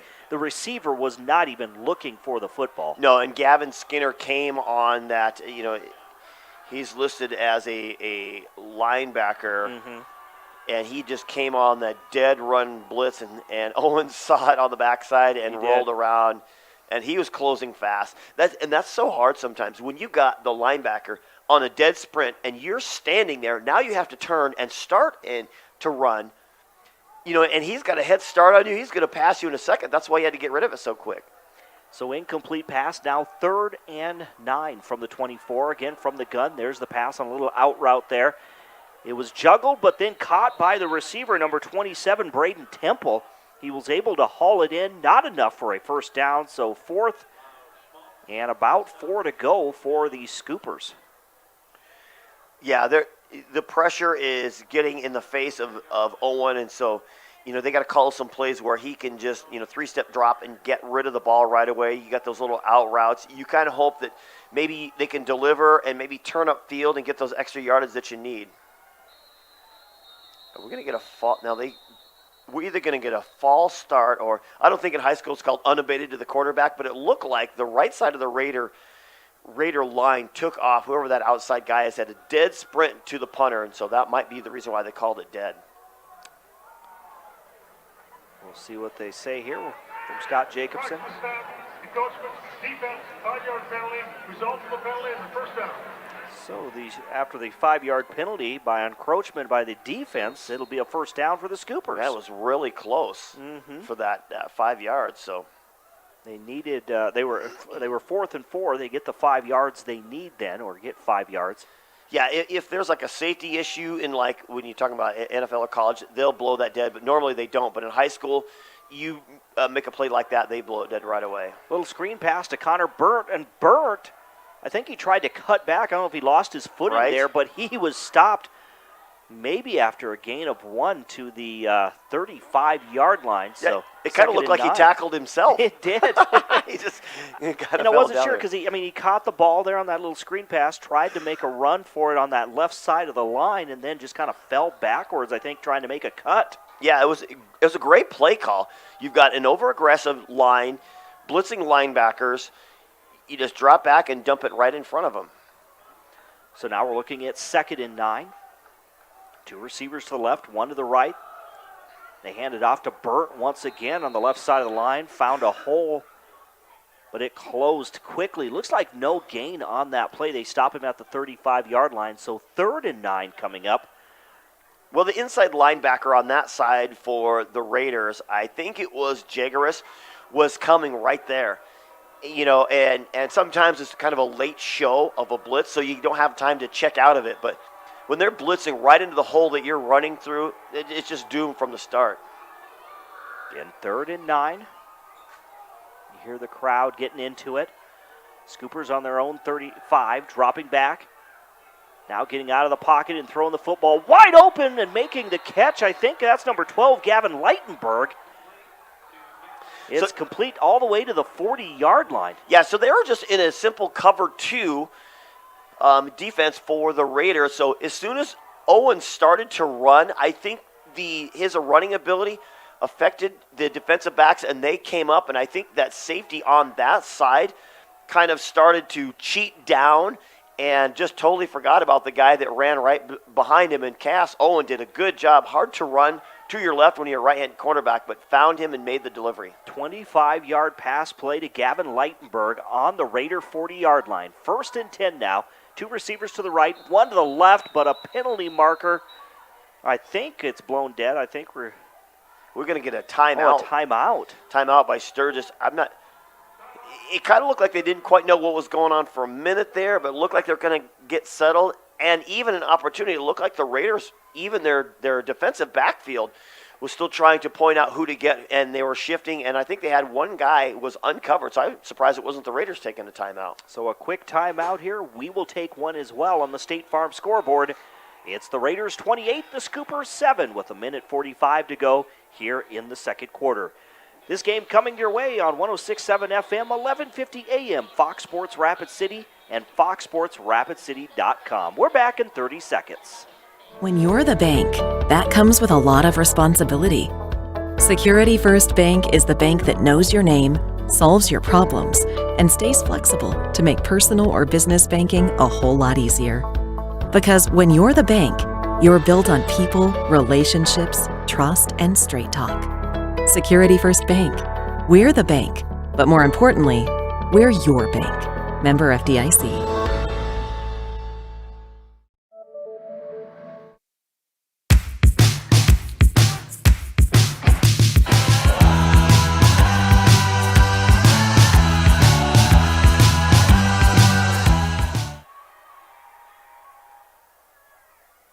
Your mic's down.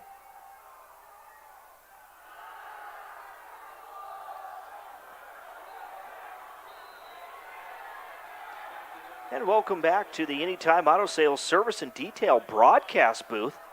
Scoopers facing 1st and 10 from their own 40, or from the Raider 40-yard line, rather. And it looks like we're going to get pass interference. They threw it down the left sideline here at O'Hara Stadium. Well, it came from the back judge first and then the sideline. And I think they're going to talk about this because the two players got tangled up, and they went all the way almost to the track as they were kind of fighting for whatever it is. Position or something down that left sideline. We'll hear from Scott Jacobson in just a moment. It's nice that they get together and talk about this. What do we got? This is what I saw. This is what I saw. Personal foul, late hit out of bounds. Defense number 8.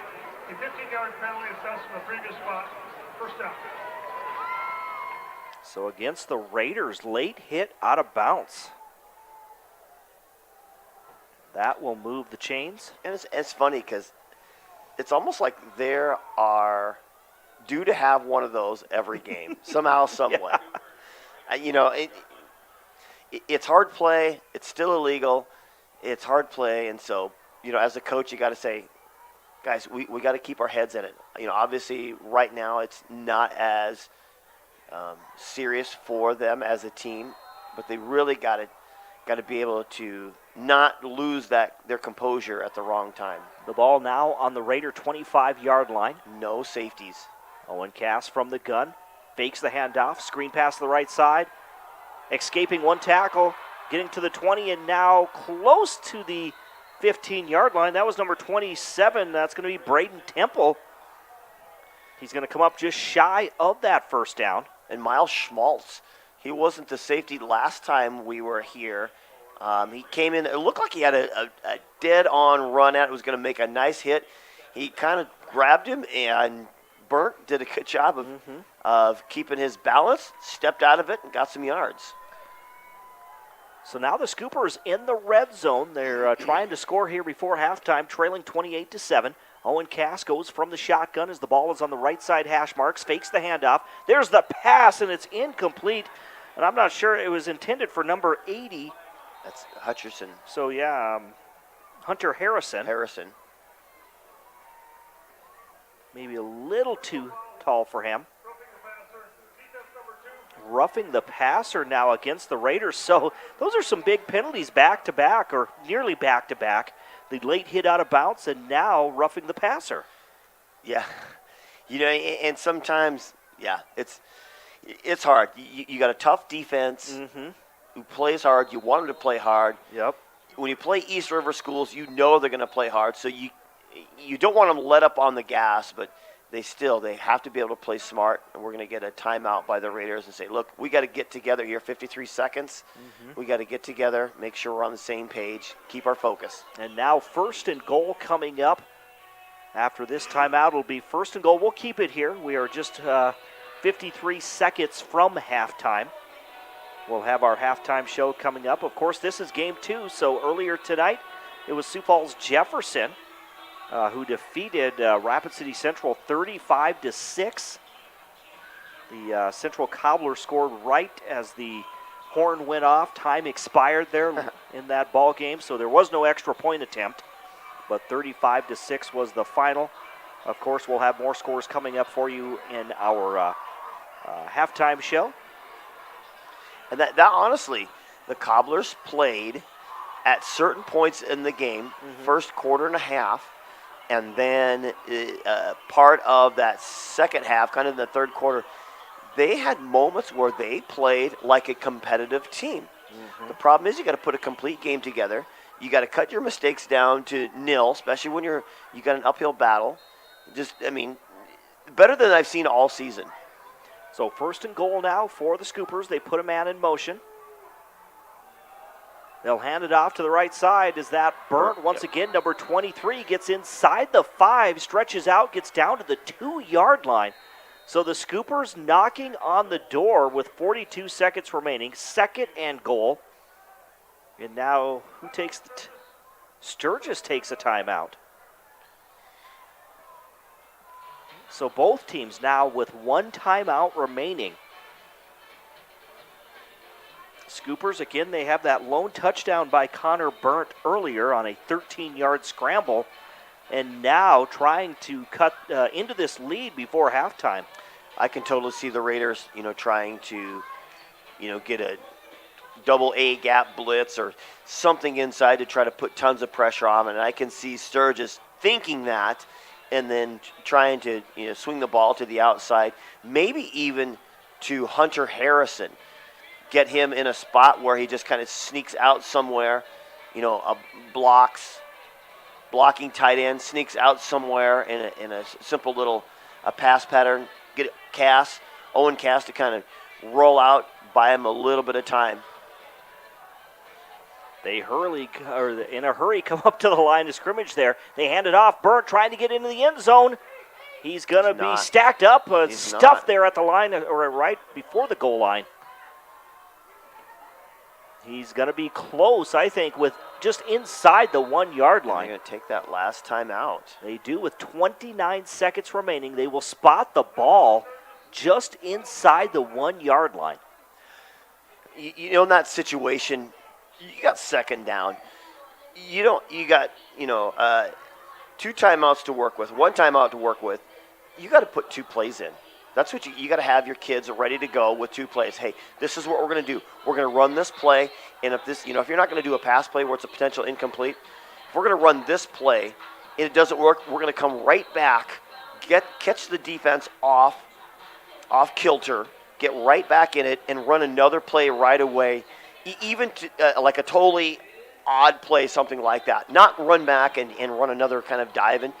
Get them right back to the line. They're thinking, they're going to try to sneak it in there. They get right on it, and then you do like a floater up in the air to like Hunter Harrison or something like that. That's the kind of thing coaches need to be up and ready to go, especially when you're caught in a situation like this.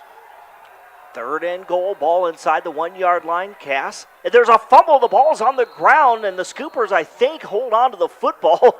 But now they're looking at a 4th and goal. No timeout. Clock's ticking. They are in a hurry now. They have to get this play off down to 15 seconds. Quarterback sneak.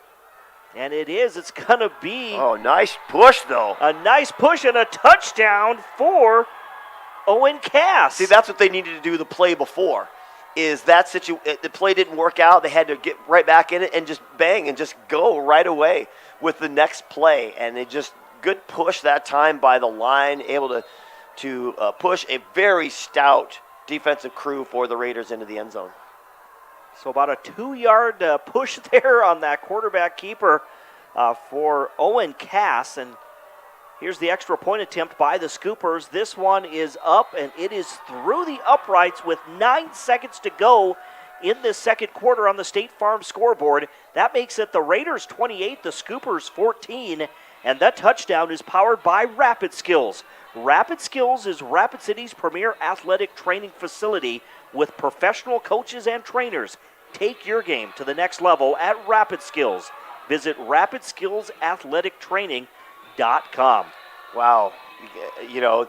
Just when I was ready to write off the Scoopers, they turn around, obviously aided by a couple of 15-yard penalties by the Raiders. But, those mistakes, let the inspired Sturgis Scooper team stay in this game, make a couple of plays, get down there, get this touchdown. And now the Scoopers are right back in this game. It's something they can carry into the locker room and bring back out to the second half. Yeah, they desperately, maybe desperate's not the word, but that really gave them a lot of confidence, scoring right before halftime, knowing that this game is not out of reach, that they may go into the locker rooms, barring we'll see what happens on this kick here. But, that they're only down by 2 scores. Anything could happen in the second half. Yeah, definitely. I don't know if they're ready to run a reverse on this one. The Raiders, maybe. I know Uriah Glenn is back deep. Getting set to kick is number 25, Dominique Smith, for the Scoopers. This one, a short kick. It'll be take a bounce at the 20, picked up by Corder Doney. Doney has a little bit of running room. He's at the 40, and then he's going to be knocked down at about the 45-yard line. He almost broke that one open. Yeah, he did. Found a nice little seam. I think the Scoopers thought, hey, we'll kind of bounce it to him. Maybe he was going to run around a little bit, run this clock out. We don't want to give the Raiders another opportunity with a play here, especially with the weapons that they have. But Corder Doney gave him hope. And I don't know if the Raiders were going to run another play, but since he's got such a good return, hey, take a shot at the end zone. They may do just that. Hail Mary, come on. Jed Jensen. Actually, is that Jensen in there? It is.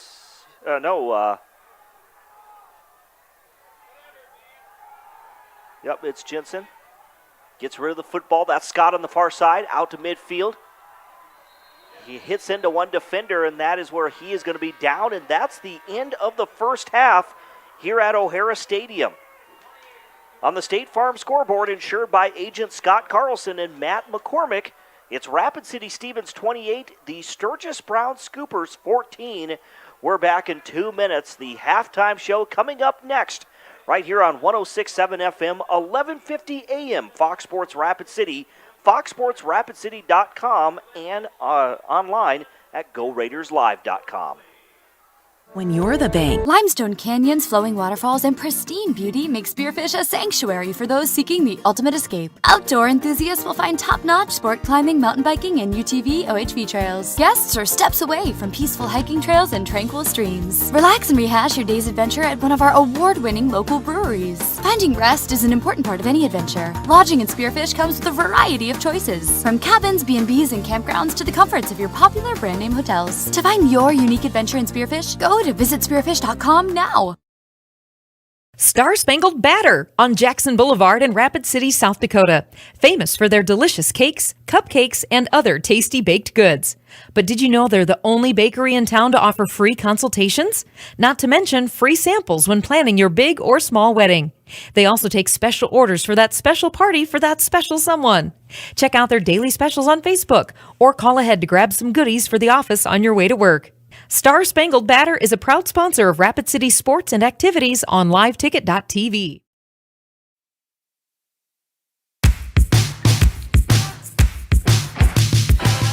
Running out there.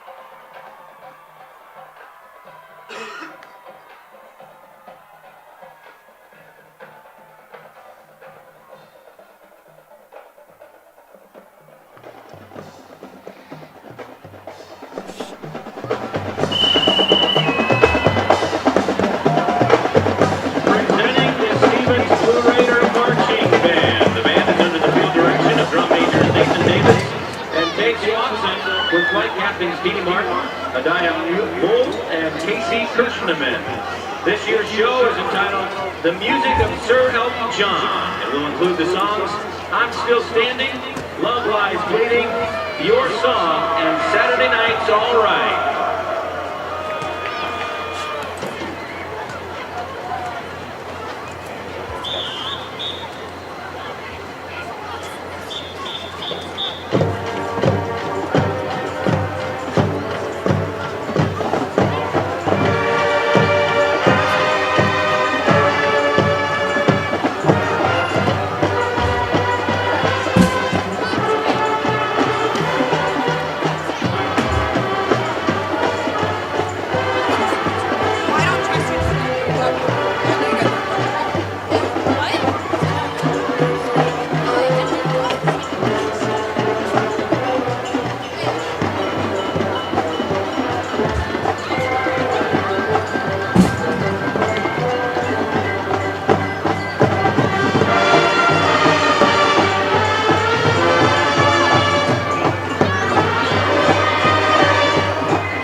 time, ladies and gentlemen, for the Blue Raider Marching Band. Watch what you want, when you want, whether you're at home or on the go. All you need to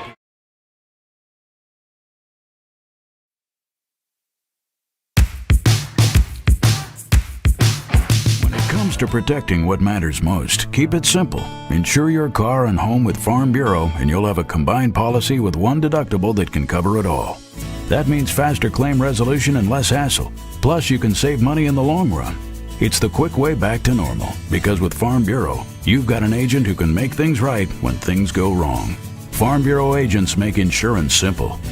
Call me, Tom Berger, your Farm Bureau. A lot has changed.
Our halftime show, but remember that Matt Kearney will have all the scores coming up. He'll recap all the day's scores coming up in Score Central. That's coming up at the conclusion of our broadcast here at O'Hara Stadium. Again, we've got one half left to play here to wrap up the Rushmore Bowl, but we'll take one final timeout. We're going to take just a 1-minute break. We'll come back with the start of the third quarter when we return to Dunham Field at O'Hara Stadium. Right here on 106.7 FM, 1150 AM, Fox Sports Rapid City and foxsportsrapidcity.com. Since 1962, but one thing hasn't: the hometown service you expect from Dale's Tire and Retreading. Dale's Tire has been providing quality brands and service to the Black Hills area for over 50 years, and we couldn't have done it without you. That's why we are pleased to service your vehicle, saving you time and getting your vehicle back on the road. Because at Dale's Tire, we don't just sell tires, we build lifetime relationships. Dale's Tire, Campbell Street and Deadwood Avenue, Rapid City.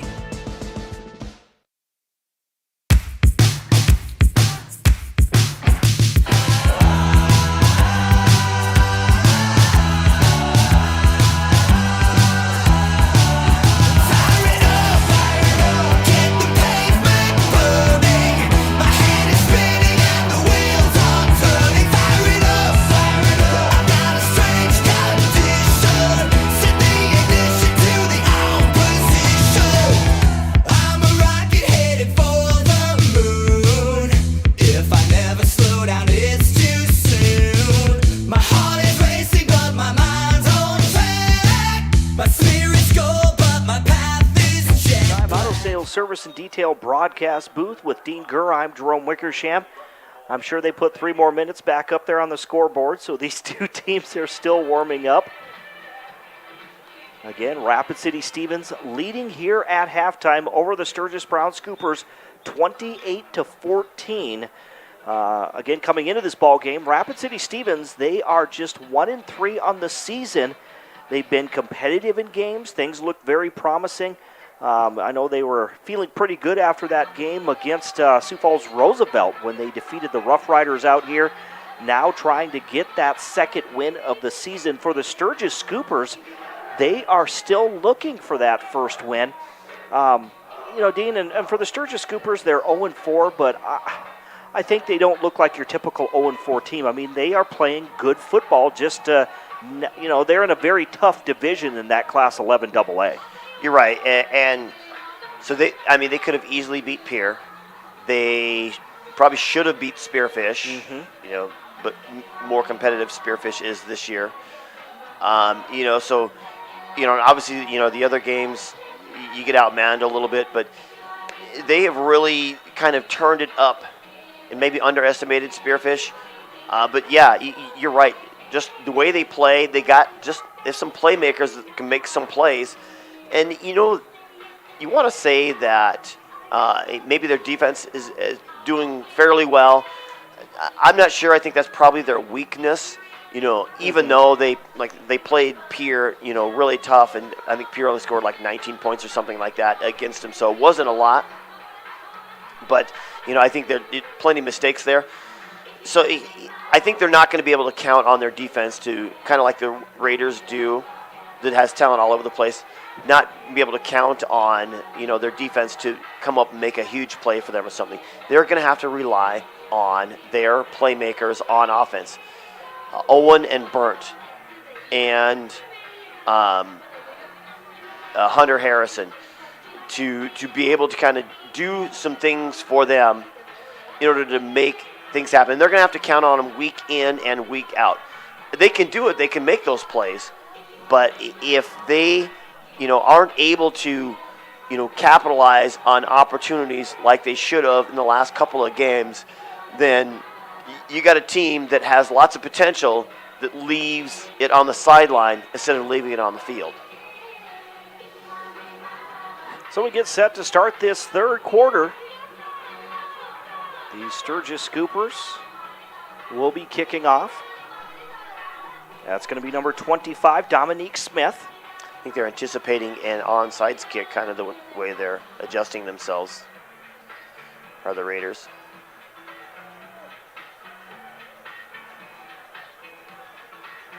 They got Hans team out there. Scoopers will be kicking from right to left or towards the scoreboard here at O'Hara Stadium. Got to wait for the media timeout, and we'll be ready to get rolling. A little extra warm-up, this perfect night for it. 69-degree day, and then it drops like a tank at night. What are we sitting at right now? Oh, it's got to feel like 50 out. 54 degrees. Oh, man, not too bad. I should get a side gig being a meteorologist. Probably not. I'm good at reading just seeing what the temperatures are, so that's about as much as my knowledge is there. But they all rely on computers anyway, so it doesn't matter. Of course, this weekend looks to be very hot, though. Right? So it may be fall on the calendar, but, man, this summertime is still rolling. I love it. Just a reminder, too, that tomorrow is, of course, M-Day here for the Hard Rockers. So Tom Rudebush will have the call for the homecoming game for the Hard Rockers. That's tomorrow at 4 o'clock, I believe. So, of course, the Hard Rockers lost last week to Shadron, so they're trying to bounce back. I think the Raiders have shifted about 50 times here. Their front six trying to make an adjustment. They go back, they talk, they move, they go back, and it's like, oh, what do I do here? What do I do here? But, yeah, they're ready for this onside kick. We get set to start this second half. There's the kick. Sure it's enough. The onside kick, and it goes out of bounds there, so there's the penalty marker that flies from that far side. Yeah, so good heads-up call by the special teams, by the Stevens Raiders. Yep, anticipating that the Scoopers, trying to get the ball back, trailing by only 2 scores. And it makes sense. You made a big play here at the end of the half. You got the momentum. Let's come out. Let's hit an onside kick, get the ball back, and continue that momentum.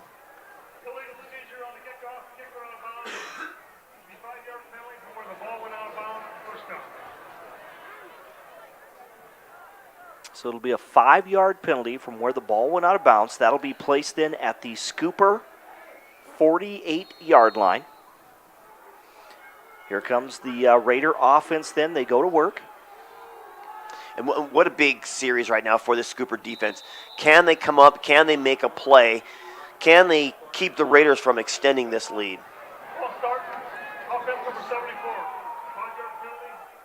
So false start against the Raiders. That's going to back them up. Now they're back in their own territory, back to the 48-yard line. So they were at the Scooper 47. They back them up to the Raider 48. Looking at 1st and 15 now for Rapid City Stevens, going from left to right. As we start this third quarter, Jed Jensen goes from the gun. Hands it off to Uriah Glenn. Right up the middle, he has a hole. He's at the 40, the 35, 30, down to the 20-yard line. A nice run there by Uriah Glenn. He found a huge opening, and he took advantage. Yeah, they could obviously see that, the way they lined up. 3 linemen, 3 defensive linemen, and only 2 linebackers. So 5 guys in the box. That is a win situation for your offensive line, and so they took advantage of it. Just an inside run. Almost a 30-yard scramble there for Uriah Glenn.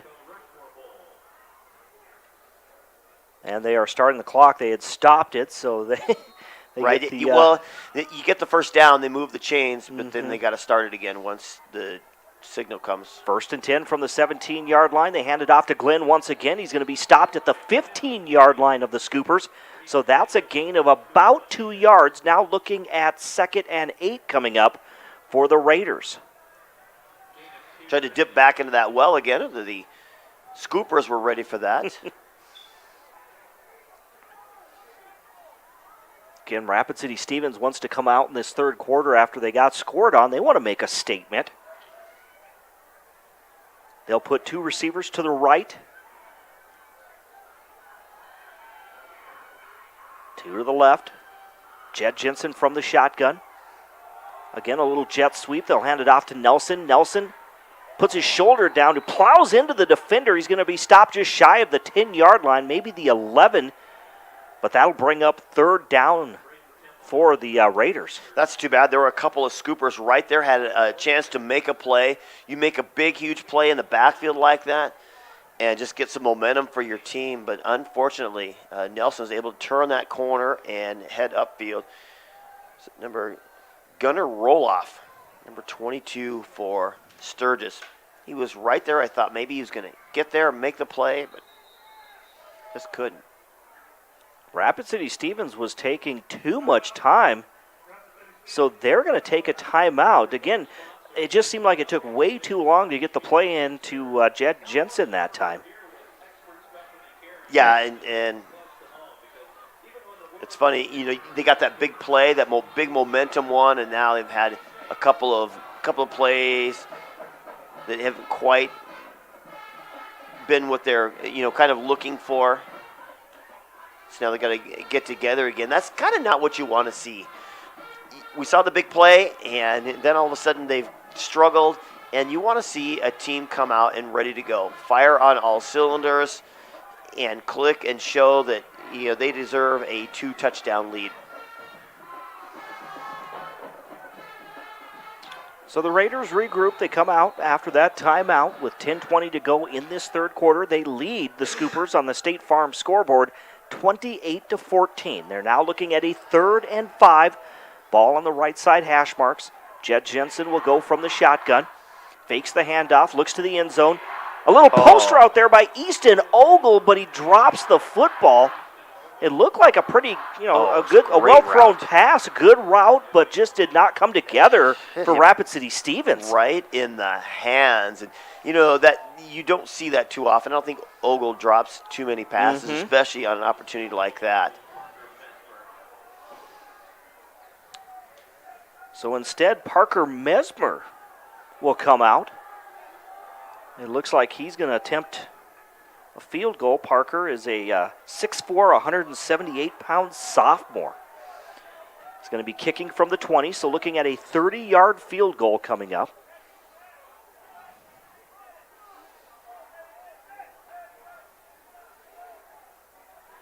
As soon as they get the football in there. Yep, got to get the right football in there. The ball boy, I don't think was busy horsing around there on the sideline, wasn't paying attention. So the official just drops the ball there. Now they're going to get the right football in there. Football's coming from the back of the end zone, Right, from they're the sideline. all over. That's a special one, special aired up one they got in there. Again, Parker Mesmer with Jed Jensen holding. He will attempt a 30-yard field goal. There's the snap, the hold. Here's the kick. And this one is right through the uprights. So 10:09 to go in this third quarter, and the Raiders extend their lead now. They lead the Sturgis Brown Scoopers 31-14. You know, I'm thinking that's not what I wanted. We got some points out of it. Okay, if I'm the Raiders coaching staff, we got some points out of it, but boy, we sure kind of hurt ourselves a little bit in that type of situation. You know, and Sturgis, after that big run by Uriah Glenn, kind of toughened up a little bit. So we'll see if they can carry that momentum, get that touchdown, get right back in this game. Special teams units for both teams come back onto the field. The Metallica version of Turn the Page. Wow. And you see who's back deep for the Sturgis Scoopers is Tyan Buss. We saw him leave, and he even had the shoulder pads off at one point, but he is back out there, back to return kicks. He took that hard hit earlier on a kick return and was down for quite a few minutes until they helped him off the field. And at that point, you weren't sure what was going to happen if he was going to try to come back right, on. And he's right in the middle of it, too. So He's standing back at the goal line. Here comes the kick. It's just going to be a squibbed kick. It'll take a bounce, and the Scoopers will down the football at the 30-yard line. They'll take a nice 30-yard spot. Kind of curious as to why they would do something like that. They got a pretty good return team. They do. Or kickoff team, rather, do the Raiders.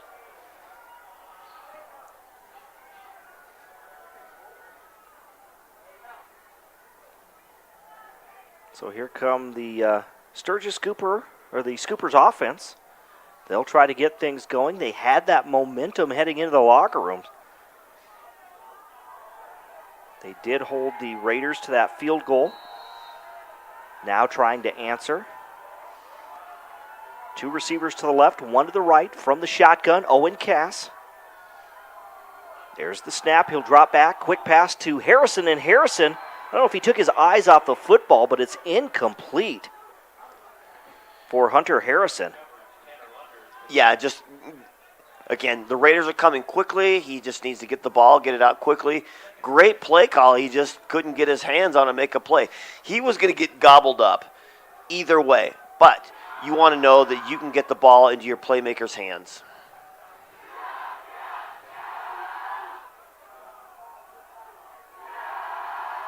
So now it'll be 2nd and 10. Here's Cass once again. He'll put a man in motion. Hands the ball off. I think did that go to Burnt, I believe. Connor Burnt. It was Burnt, number 23. He gets up from the bottom of that pile. Didn't get any yards. It'll be back at the 30-yard line. So now we're looking at 3rd and 10 for the Sturgis Scoopers. Yeah, you know, and the Raiders are like in this cover zero. They are man-to-man on all the receivers on the perimeter, and they are, you know, daring them to throw the ball. And there's some possibilities there for Sturgis. They can just get the right guy downfield. They'll go from the gun once again. Cass backs up. There's the pass. It is complete. It's going to be short of that first down. In fact, he'll be at about the 36-yard line. Late. Something comes in late. We'll see what happens here. The Raiders going to give him another free first down, another free 15 yards. Face mask.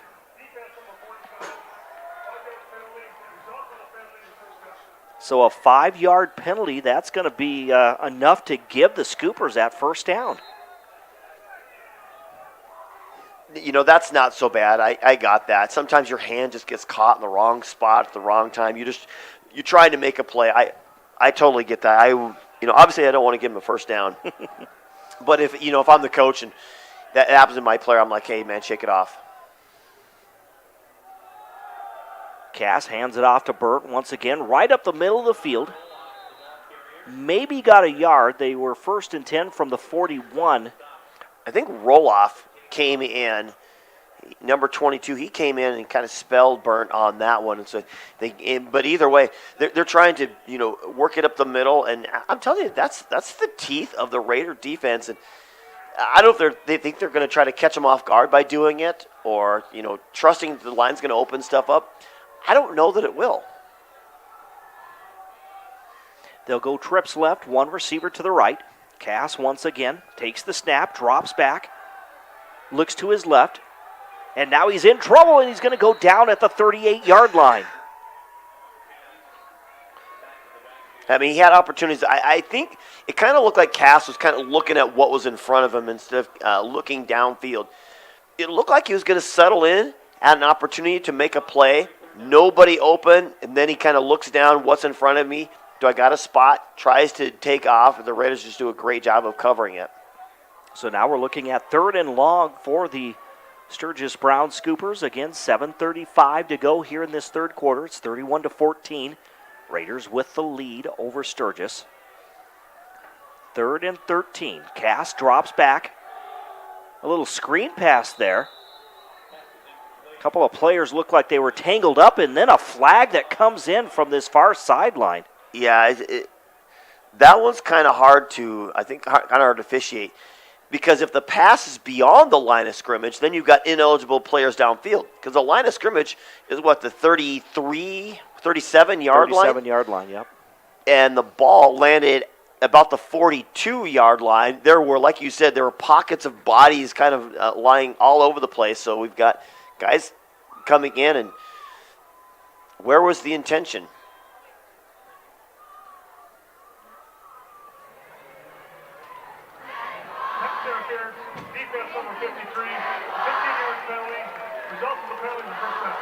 So a 15-yard pass interference penalty.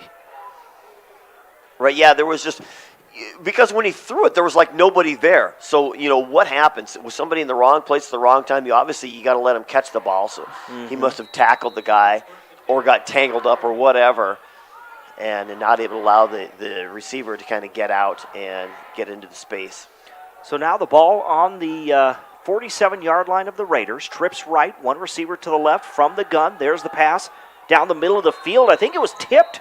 Was that Luke Cholis? Yeah, it was Luke Cholis. We said we'd call his name a lot. We haven't really called it that much tonight, but he got in that, did exactly what your middle linebacker does. Your inside linebacker. They drop back into a zone underneath.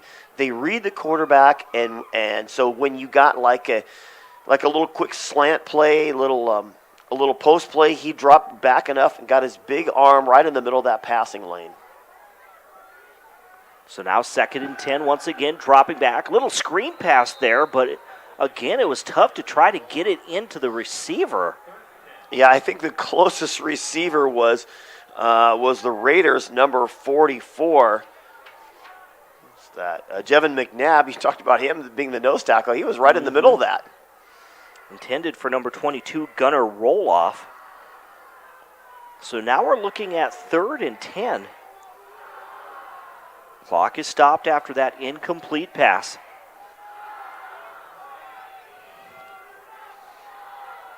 Again, spread offense. Dropping back once again. There's the pass down the middle of the field. The ball is tipped. It was intended for number 22, Gunnar Roloff, once again, right in the middle of the field.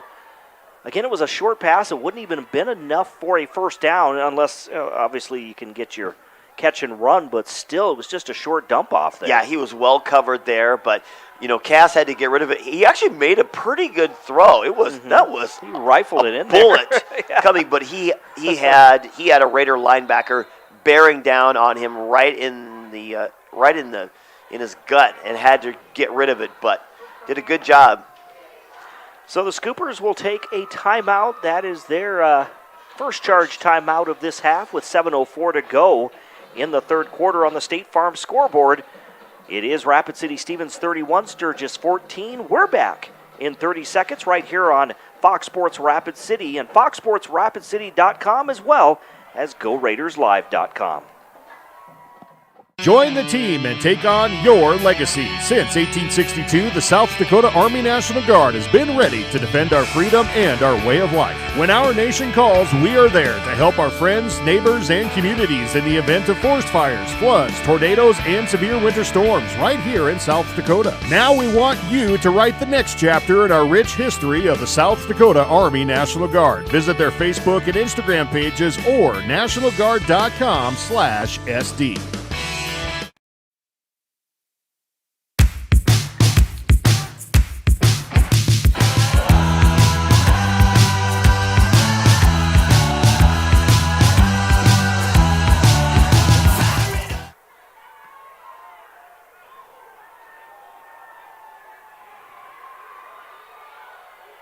And we're back here at the Anytime Auto Sales Service and Detail broadcast booth. There's the punt by the Sturgis Scoopers. On the return, you had Corder Doney. And Corder takes it all the way. He caught it back inside the 10-yard line. Corder Doney takes it out to midfield, in fact, about the 48-yard line, but there's a flag way back there at the 10-yard line.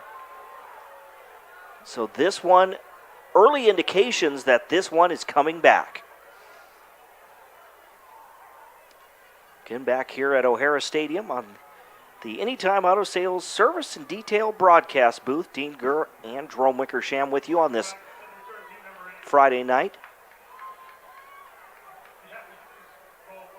It's the second game of the Rushmore Bowl. The first game tonight had Rapid City Central playing a very tough and the third-ranked Sioux Falls Jefferson Cavaliers, and the Cavaliers get the win tonight, 35-6.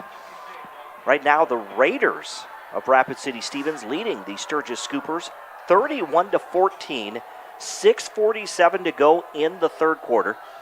After that block in the back, they're going to bring this one back to the 5-yard line. So the Raiders will have the football. We'll see, what they can do on this drive. Jed Jensen still in at quarterback, has a man in motion. That's Nelson. There's the snap. They hand it off to Glenn. Glenn has an opening. He's going to get to the 15, still on his feet, the 20, and now tackled as he gets pushed forward out to about the 30-yard line, but yet another penalty marker. Dean, this game has been filled with yellow flags. Man, they've been running around all night here with those penalties. We're going to probably a block in the back, I would assume. But about Uriah Glenn, you talked about last week that he just really could not get going. Yep. And but has a couple of big runs tonight. I mean, we've seen the full complement of these Raider skill positions. Uriah Glenn getting out and doing what he does, his burst of speed that he gets out. We've seen Eason Olga, we've seen Jed Jensen make plays.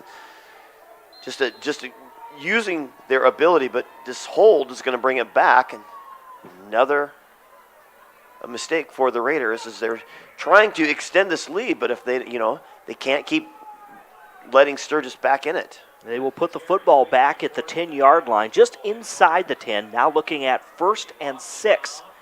They need to get to the 16-yard line. Jensen will go from the gun once again, hands it off to Glenn. Glenn this time, a gap on the right side of the line. He's going to take it to about the 15-yard line. That's going to be about a yard short. So now looking at 2nd and 1 coming up for the Raiders. And they're not in any major hurry by any means to get rolling, but you know what? They want to get some rhythm going. They really didn't get any rhythm that last time they were out there, and they just want to know that they're going to take control of this game again, kind of like they did in the first half for a little while. Play clock down to 8 seconds as the Raiders hurry up to the line of scrimmage. And they do not get it off. It's going to be a delay of game. That time the Raiders just took too much time just getting that play play organized and getting up to the line of scrimmage. So unless they called a timeout, it looks like they did to save the penalty. And if you're a coach right now, Dean, you're probably screaming because you're thinking, why did that take so long? We have to use it, burn a timeout there to, burn that timeout there to, to save another 5-yard penalty. Yeah, absolutely. You're like, okay, we just talked about rhythm, okay? We want to get in the rhythm. We want to get things together. We want to get rolling with this. But if we can't execute, get the right play in and get it executed where we need to, we can't progress. That's always the frustrating thing. Whether, and who knows, whether it was the coaching staff or just the communication or who's in the right spot or whatever it is. So now here come both teams out of that timeout.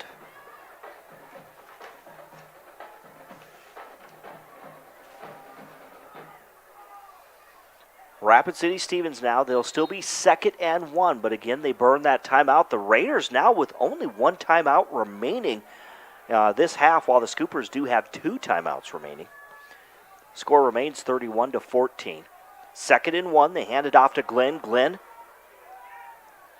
seems to fight through that initial hit. He takes it to the 20-yard line. That's a gain. They needed 1. They get 5, and that'll be a first down for Rapid City Stevens. Yeah, it looked like, you're right, that the initial pile that he kind of ran into was going to stop him, but he just kept his legs churning and drove forward, got themselves the first down, and as of right now, it looks like it was a good utilized timeout.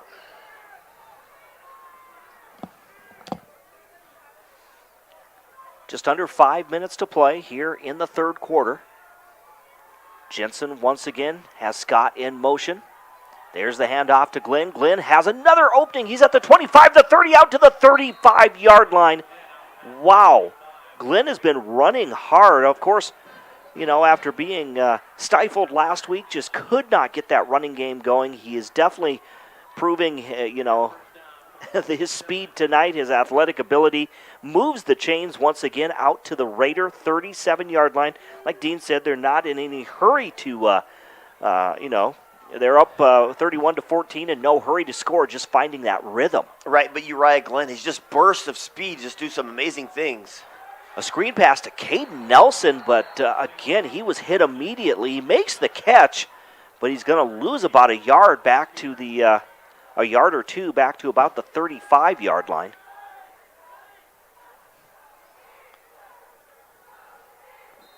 They place the ball on the right side hash mark.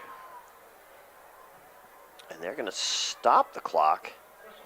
Well, we have a scooper right there. The scooper that made the tackle, I'm guessing it looks like maybe they're stretching out that right leg, it looks like. Oh, sure. So just cramps probably, You always wonder, at a night like tonight, obviously kids are playing hard. It's probably pretty warm out there when you're playing, but you're like, how do you get cramps when it's not that warm out?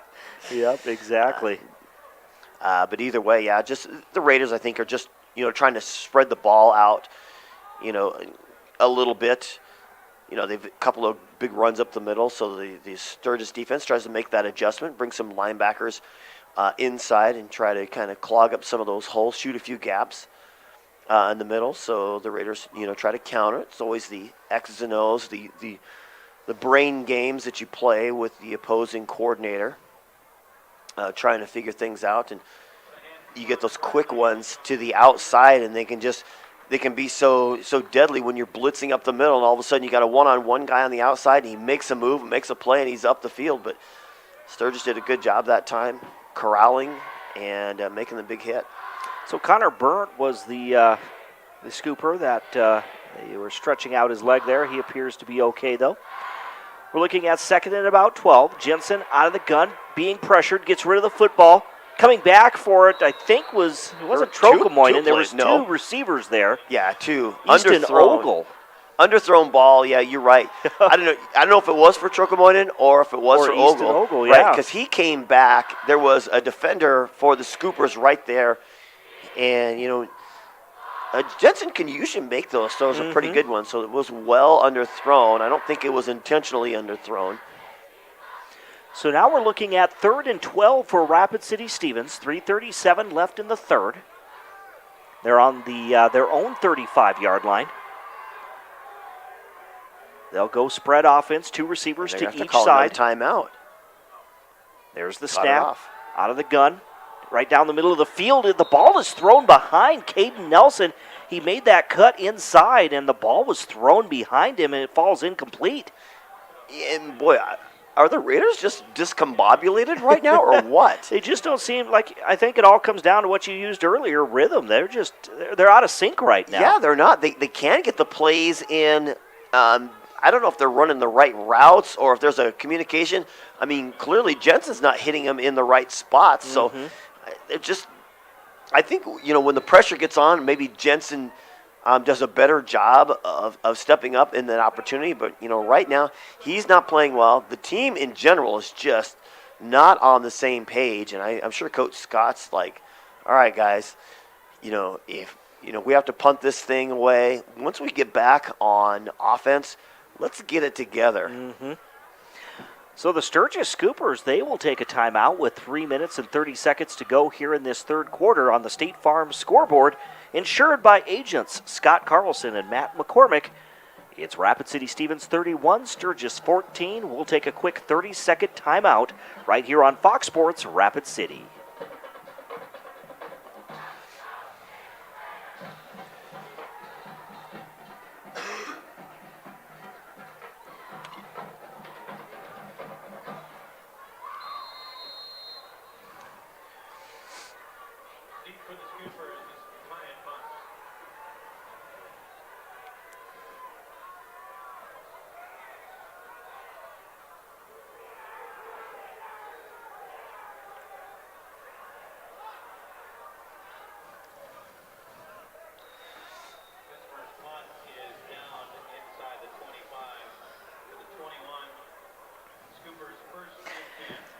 And we're back here at the Anytime Auto Sales Service and Detail broadcast booth. And the Raiders, again on 4th down, 4th and 12. They were forced to punt, and boy, did they get a Raider roll. Oh, my gosh, did they? It was a bad snap. Mesmer had to collect it.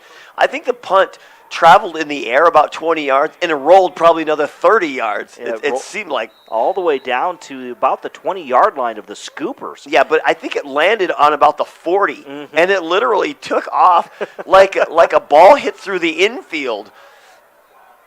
So it's going to be a first down for the Scoopers, going from right to left. They'll hand the ball off to Burt. Burt is going to be met by a defender there at about the 20-yard line.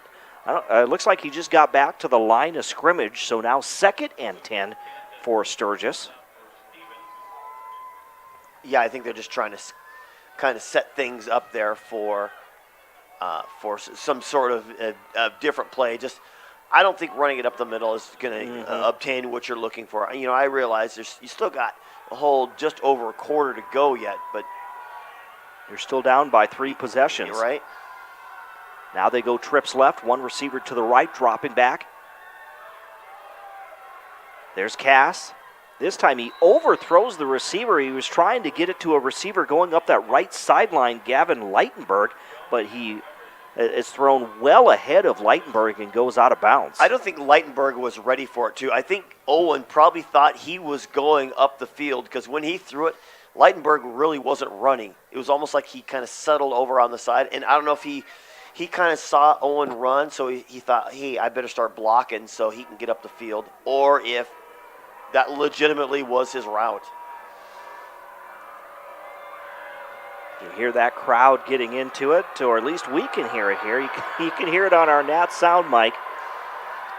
Looking at 3rd and 10 now. Cass once again right down the middle of the field. He has a receiver who breaks 1 tackle, and he's going to have enough for a first down. Braden Temple out to the 34-yard line. That's a gain of 13 yards and a Scooper first down. I'm telling you, get the ball into what's his name? Owen Cass. Owen Cass. Yep. Owen Cass. I almost flipped it around, but get the ball into his hands. Let him make a play. He's got a few guys that if they can get open in the right spots, he can deliver the ball and march the ball down the field. Yep, Hunter Harrison and Braden Temple, 2 good receivers there. This time they give it to Burt. He tries to cut it to the outside or get to the outside. Then he cuts back to the right. And instead he's going to be tackled right at the line of scrimmage. But I'll tell you what, he did a good job of getting away from Brandon Inman, the defensive end coming over there. Could have easily knocked him for a loss. Hurry up offense. They throw down the middle field. Harrison wide open. He's at the 40, the 30, the 20, 10. Touchdown, Sturgis Scoopers. Boy, did they catch the Raiders off guard. The Raiders had no idea, running right back to the line of scrimmage, getting set up. He just slipped him as a tight end, and he got behind the Raider defense. There wasn't a Raider within 10 yards of him. Great throw by Cass, great catch by Harrison. A 66-yard touchdown pass from Owen Cass to Hunter Harrison. Here comes the extra point attempt with 1:36 to go, and what a boost that was for the Scoopers. There's the snap, the hold, the kick is good. So 1:36 to go here in the third quarter on the State Farm scoreboard. That makes it the Raiders 31, the Sturgis Scoopers 21, and that touchdown is powered by Rapid Skills. Rapid Skills is Rapid City's premier athletic training facility with professional coaches and trainers. Take your game to the next level at Rapid Skills. Visit rapidskillsathletictraining.com. So just when it looked like the Scoopers, they needed that big play, they got that big play. Yeah, sometimes you just got to use everything you got, everything in your arsenal, whether it's trick plays, they haven't really done any trick plays, or it's just out hustling them. You catch a team kind of getting lackadaisical, getting back to the line and getting set. You get to the line, catch them off guard. They're looking around, who am I going to cover? They don't even have a defense called for them, and you just got your guy sneaks behind him and runs forever. I mean, he was so wide open. He was. I mean, he just kind of snuck through right to the middle of the field. No one was around him, made that catch, and took it the rest of the way. A 66-yard touchdown reception. Yeah, there wasn't a defense called, so they didn't know what to do. Are we doing zone? Are we doing man? Who's going to cover who? They weren't set and ready for it. Dominique Smith there with that short kick. And the Raiders, they got do we get a... I think he called for a fair catch. Fair catch there. So it's going to be a fair catch right at the 32-yard line. Is that where he was at? I thought it was at 35, but I don't have good eyes. That's why I sit up here.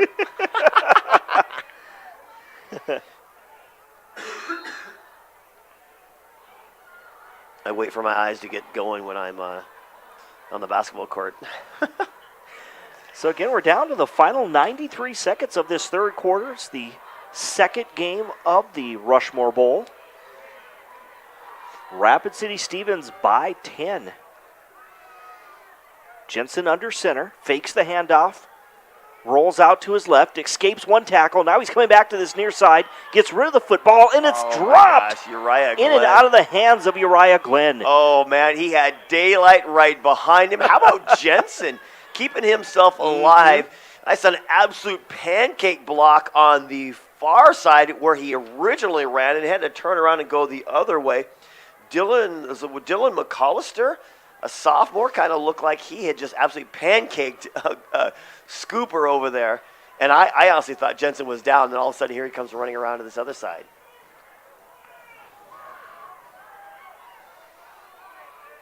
So now incomplete pass, 2nd and 10 from the Raider 32.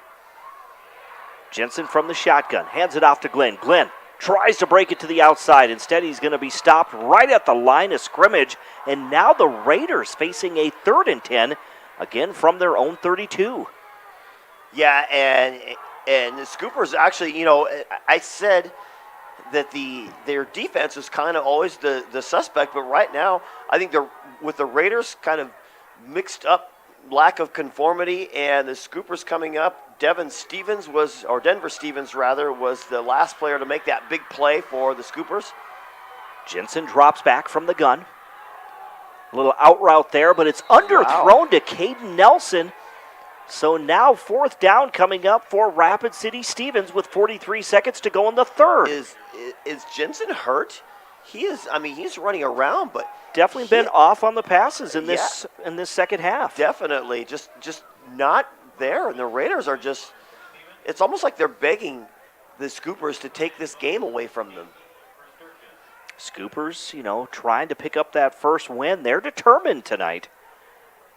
Tyus Buss is going to be back deep at the 30. There's a high snap. Parker Mesmer able to get it off, but it's not a good-looking punt.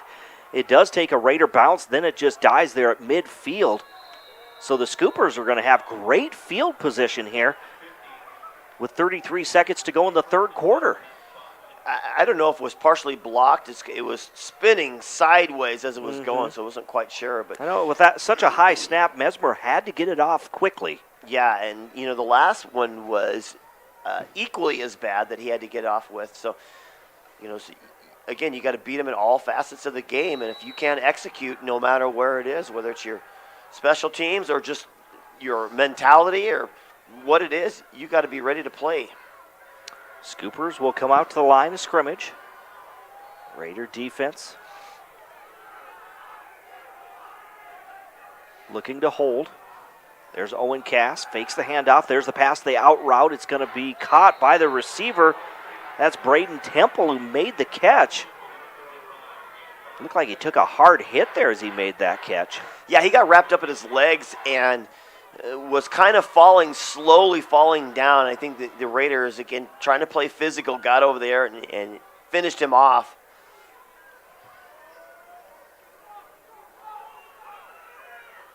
That was a gain of about 5 yards. 2nd and 5 from the 45. That's going to be the end of the third quarter on the State Farm scoreboard, insured by agents Scott Carlson and Matt McCormick. After 3, it's Rapid City Stevens 31, Sturgis 21. We're back in 1 minute right here on 106.7 FM, 1150 AM, Fox Sports Rapid City, foxsportsrapidcity.com, and GoRaidersLive.com. My kid wrecked his car, his third car. The kid needs a car. We need the kid to have a car. What did I do? I begged my insurance agent for mercy. That's another story. Then I went to Copern Motors in Rapid City and found a safe, reliable car. Copern Motors is a small, trusted dealership specializing in safe, quality pre-owned vehicles. No pressure, no hassle. Each vehicle is inspected, serviced, and detailed with a warranty like no other. Copern Motors, corner of Campbell and Omaha.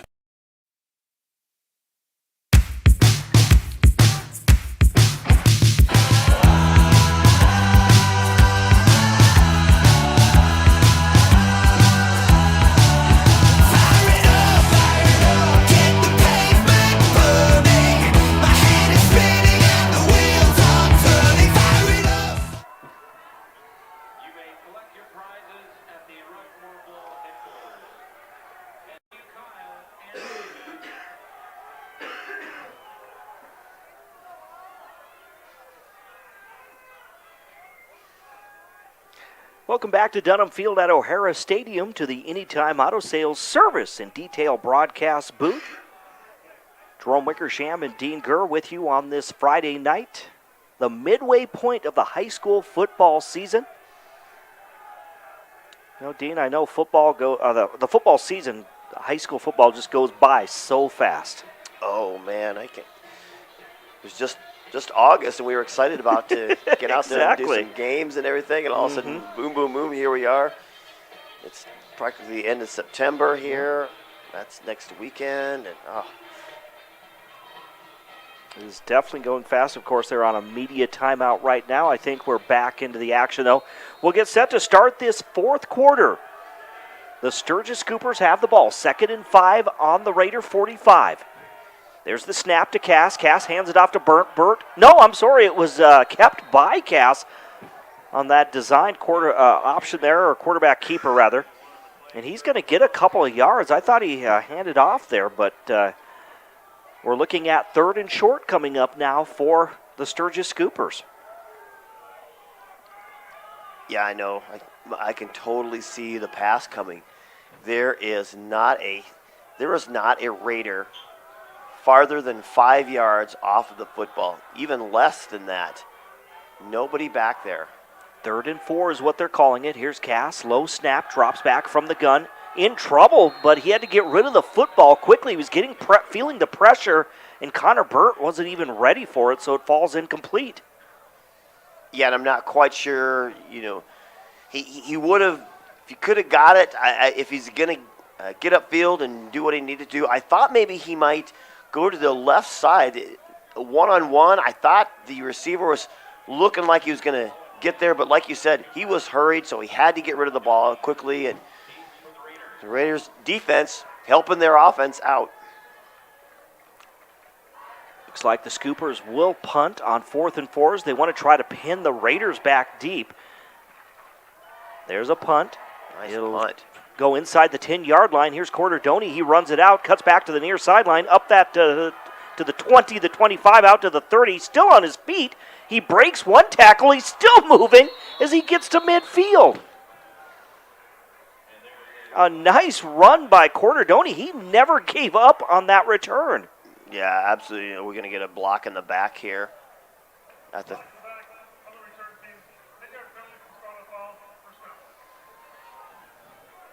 kind of right at the 35, so they're going to go back to the 25. To the 25. Otherwise, he would have been at midfield. Right, fortuitous for the Scoopers.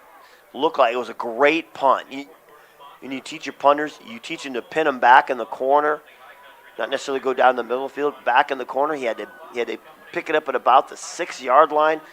And you actually had a cover team down there, just unable to make the tackle, and then you let him get away. Mm-hmm. So now it will be Raider football on their own 25, going from right to left. Jensen drops back. Has Caden Nelson. He catches the ball at the 40 to the 45 and tackled at about midfield. They'll spot it at the 48-yard line. That's going to be a 23-yard catch and run there by Caden Nelson and a Raider first down. Finally able to make a connection. See if the Raiders can kind of get something flowing here as the time's ticking down here in the in the fourth quarter. We don't want to let Sturgis get back into this game. Just a 10-point lead. There's Nelson, and Nelson gets into Scooper territory. That was Jed Jensen. Or Jed Jensen, I'm sorry. I know, Nelson, Jensen, Smith, Johnson. It ends in S-O-N, so. I got you. I'm sorry, but no, Jed Jensen, I'm sorry, gets into Scooper territory to about just inside the 49-yard line. We'll call that a gain of, they say gain of 4 on the scoreboard. So we're looking at 2nd and 6. Jensen once again will go from the gun. Has Scott in motion on that jet sweep, hands it off to Scott. Scott gets around the corner, down that right sideline, spins out of a tackle, but he stepped out of bounds. But it's going to be real close to a first down. We see the official on that far side across from us, and that is real close to a first down. Yeah, he stepped early. I'll tell you what really made that happen was Uriah Glenn. He was the lead blocker on that, and he was sealing his guy in and allowed Scott to turn that corner and get upfield. So you always look for those big blocks. What actually makes the play happen? Was it the play design, or was it the fact that your guys executed it well? And finally, the Raiders are kind of starting to look like the Raiders team we saw earlier in the game. They'll go from the gun once again. They hand the ball off to Glenn. Glenn has a hole on that left side of the line. He's going to get inside the 40, down to the 42-yard line. I'm sorry, the 38-yard line, rather. We got an injured Scooper down. So an official's timeout with an injured Scooper. They mark the ball at the 38-yard line or 37-yard line. 2nd and 5 is what it is. So we will take a quick break as well. We will come back as they tend to the injured Scooper on the State Farm scoreboard with 9:31 to go in the fourth quarter.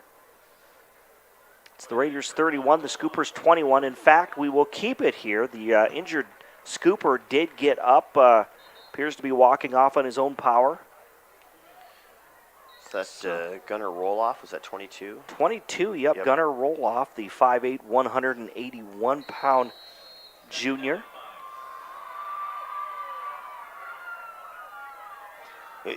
we've seen the Raiders finally kind of get things together, clicking on all cylinders, making plays. 2 receivers to the left, 1 to the right. Jensen from the gun, hands it off to Glenn. Glenn right up the middle, has some running room. He's at the 30, still on his feet and just stopped shy of the 25-yard line. Uriah Glenn, I've been impressed this game how hard he is running. It seems like, as much as he was stuffed up last week, could not get the running game going. He has showed his quickness and his athletic ability tonight. Yeah, and not even that. He's had room to run. He's obviously had to run through a few tackles, but he hits the hole so hard, and his quickness, and he gets through them. He gets into that secondary, and just like you said, he is a hard runner. Got bottled up last week, but the last few years I've been impressed by him, definitely. 1st and 10 from the 26, rolling out to the right. On the option, they give it to Glenn. Glenn at the 25, now down to inside the 10-yard line, hitting for the end zone. And he's in for the score, a touchdown of 26 yards on the option to Uriah Glenn. Just absolutely masterful execution in this series. The Raiders team, after 2 horrible possessions, decided, okay, we're going to get it together, open up the playbook a little bit, get the ball into the hands of our playmaker, Jensen, Uriah Glenn, and just make them do what they do. And so a good job by the Raiders. Going to get a personal foul on that one. I think they're Looks going like it was against the Scoopers. Yeah, it was against the Scoopers. They're going to enforce it on the kickoff. So here comes Parker Mesmer with the extra point attempt. 8:25 remaining in the third quarter. There's the snap, the hold, and the kick is good. So that touchdown is powered by Rapid Skills. Rapid Skills is Rapid City's premier athletic training facility with professional coaches and trainers. Take your game to the next level at Rapid Skills. Visit rapidskillsathletictraining.com. And with that touchdown, now the Raiders lead 38-21. 8:25 remaining here in the fourth quarter.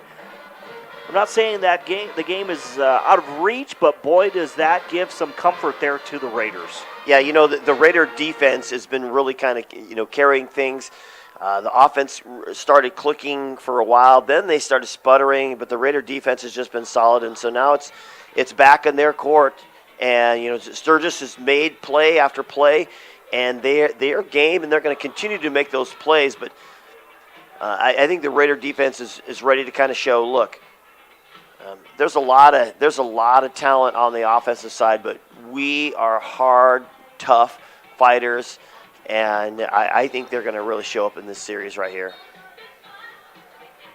Rapid City Stevens trying to hold on for their second win of the season.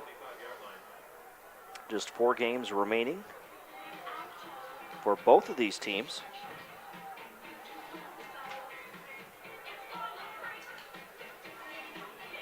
Again, we will have our post-game show coming up, brought to you by Pioneer Bank and Trust.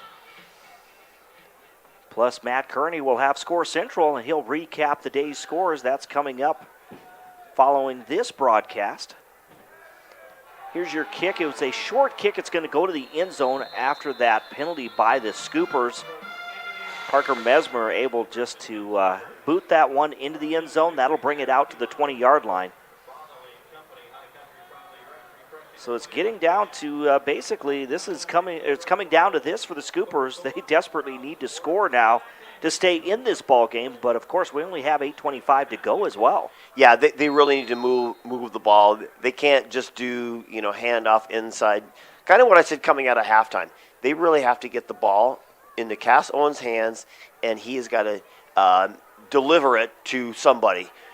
Burnt or Hunter Harrison or somebody to make a play.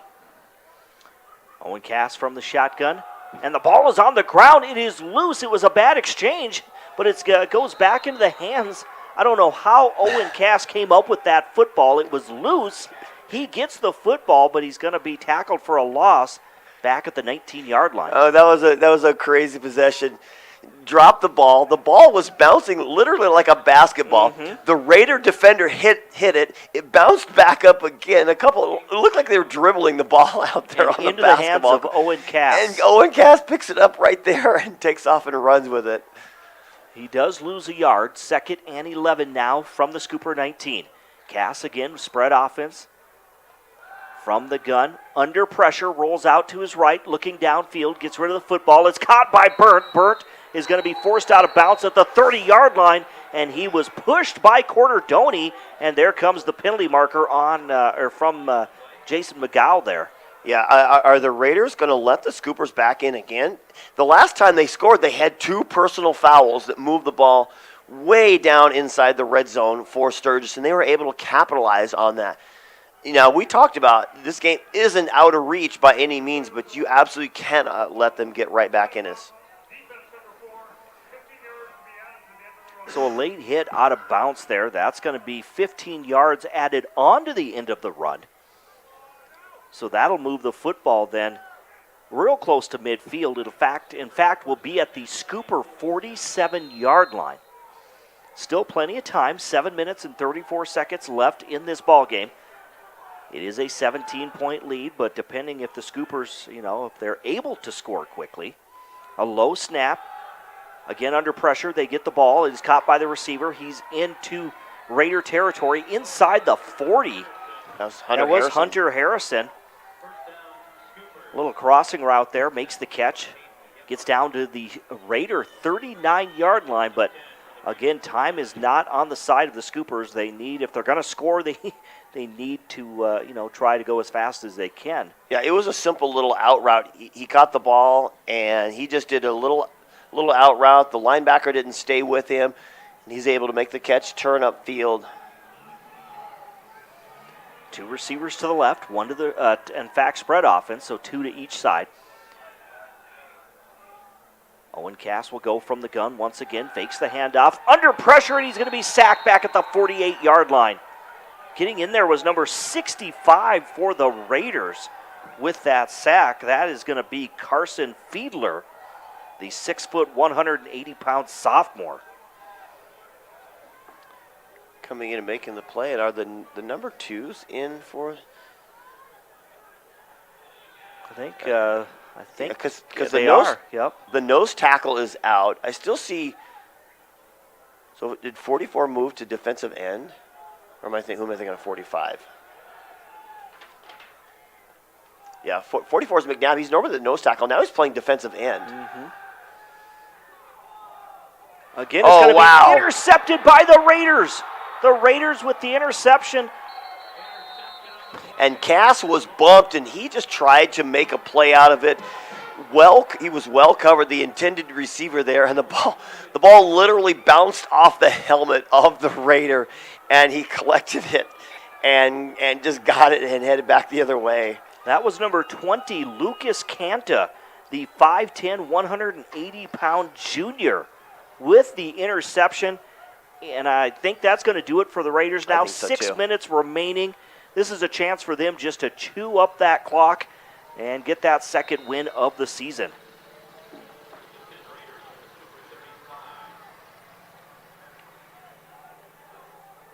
Jensen still in at quarterback from the gun.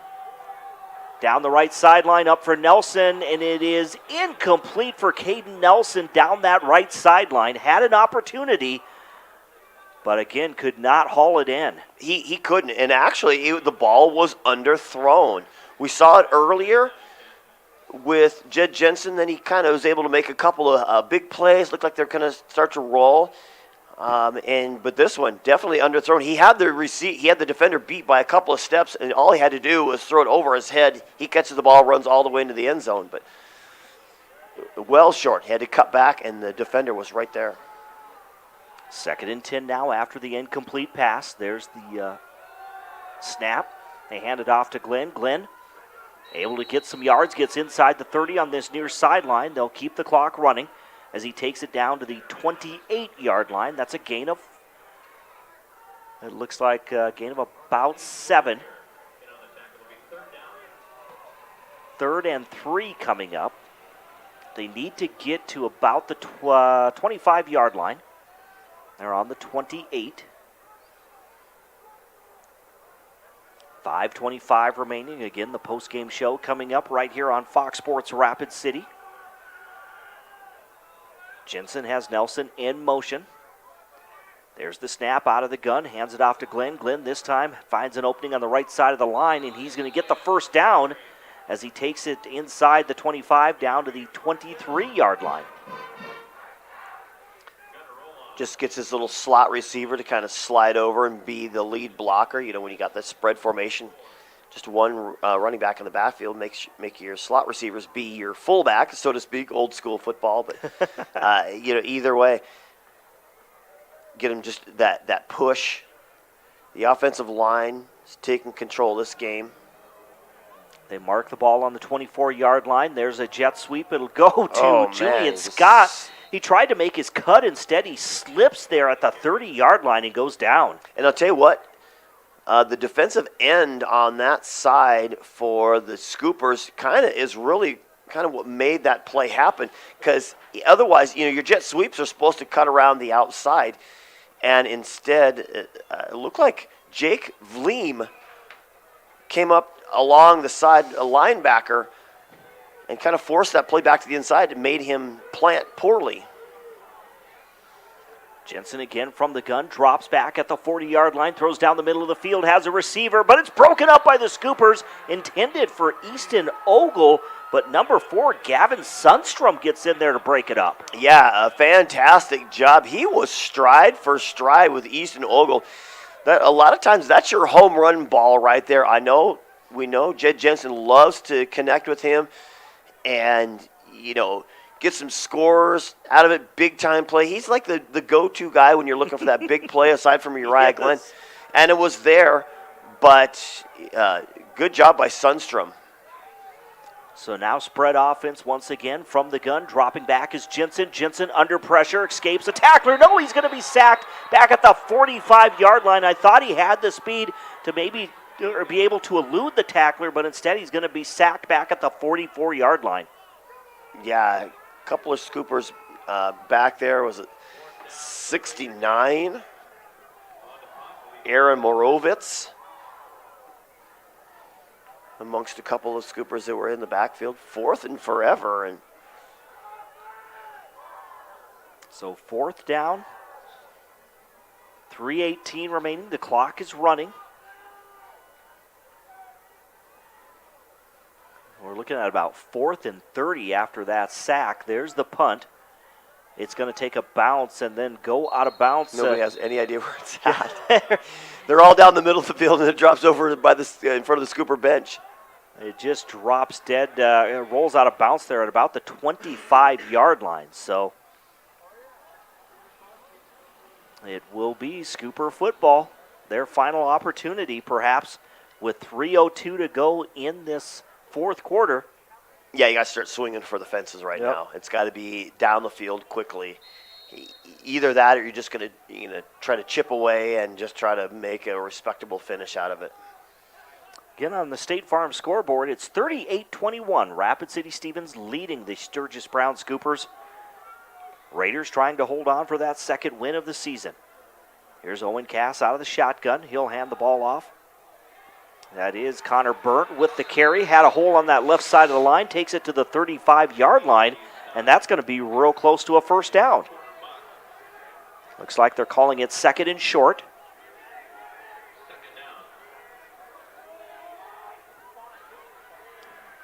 There's the snap to Cass. Cass, a quick pass on a little out route to Harrison, but it's incomplete. They tried to get it to Harrison quickly, but instead it's going to fall incomplete to bring up 3rd and short. You know, and the Raiders have, for the most part of this game, they have been playing up close to the line, stacking the box, man coverage on the outside, and just daring them to throw the ball down the field. And the Scoopers just never did. Now they're doing it again. I thought it was 3rd down. They're saying 2nd down. There they mark it now, 3rd and short. Owen Cass, long snap count. Hands it off to Burnt. No, excuse me, it was the quarterback keeper, but that's going to be cast down that left sideline. He's going to run out of bounds at the 40. They needed less than a yard. He gets 5. That'll move the chains and stop the clock with 2:27 to go here in the fourth quarter. Yeah, I don't know if it was a broken play or not. They were both right there, and he just decided to keep it and make the play, make the first down. Mm-hmm. It's like the Raiders decided to change their defense, but then they had to move it up for the second and short. Trips left, one receiver to the right. Again, Owen Cass from the gun. He'll drop back. Passes down the middle of the field, intended for number 3, Gavin Sundstrom. And there's a penalty marker. Looks like pass interference against the Raiders as they sort this out. Yeah, it clearly was. It was kind of right in the traffic. I don't know if it was even a catchable ball as it was, but it's going to go against Miles Schmaltz. So that's a 15-yard penalty. That will put the ball in Raider territory at the 45-yard line. 2:23 left. Again, Rapid City Stevens by 17 points over the Sturgis Brown Scoopers. Pass down the middle of the field. Again, they had Hunter Harrison wide open. A play similar to what they ran earlier and got a touchdown, but this one overthrown as Harrison couldn't get to the football. Right, and you saw Cass Owen tapped his chest. It's like, that's Coach, that was my bad. I had him too wide open, and I just air-mailed it over the top of him. It would have been a chance for the Scoopers to score quickly. Instead, incomplete. Now 2nd and 10 from the Raider 45. Scoopers up to the line of scrimmage. 2 receivers to the left, 2 to the right. Burnt lined up to the right of Cass. Single coverage down that left sideline. Has a receiver. He makes it's in and out of the hands of Gavin Leitenberg. He was wide open or had that, a couple steps on his defender. Yeah, I'm surprised, honestly, that they had not done that earlier in the game. There was just, opportunities with the Raiders playing so close, just daring them to throw it that way. And instead they kind of go to it this time, and wide open, drops the ball, and that might be kind of the epitome of the game tonight. So Rapid City Stevens will take a quick timeout with 2:13 to go here in the fourth quarter. On the State Farm scoreboard, it's Rapid City Stevens 38, the Sturgis Scoopers 21. We're back in 30 seconds right here on Fox Sports Rapid City and foxsportsrapidcity.com. Where can you...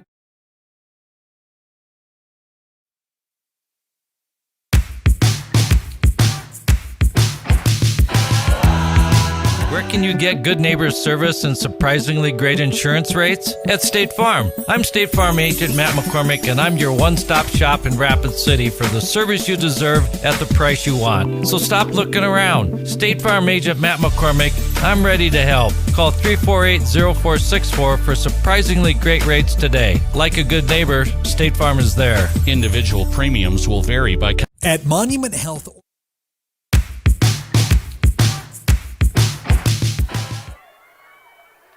And we're back here at the Anytime Auto Sales Service and Detail Broadcast booth. Reverse. There's the reverse running to the right side at the 40-yard line, and getting the first down is number 3, Tanner Ortlib. Yep. He is going to be forced out of bounds at the 33-yard line. That's going to be enough to move the chains for the Sturgis Scoopers. Just a little reverse. Saw Cass Owen head that way and just a little toss back the other direction. Surprised they hadn't done a few more of those type of plays early on. I thought maybe, like a little halfback pass to Connor Burnt or something, hit Harrison. I don't know if Connor can throw or not.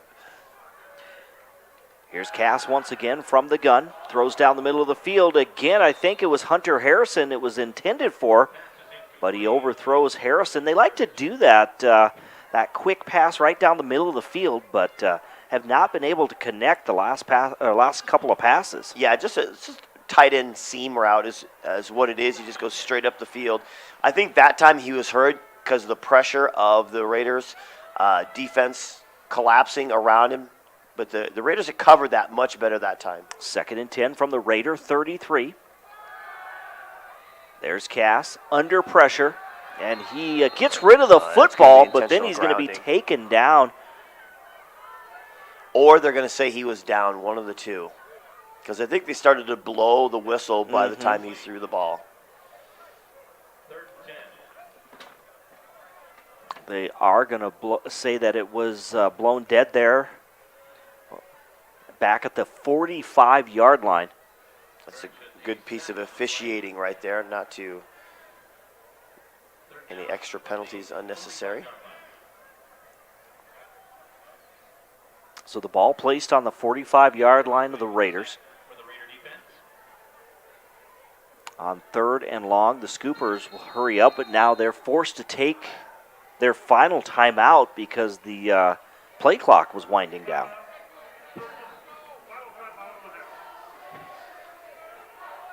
So we're down to the final 1 minute and 19 seconds.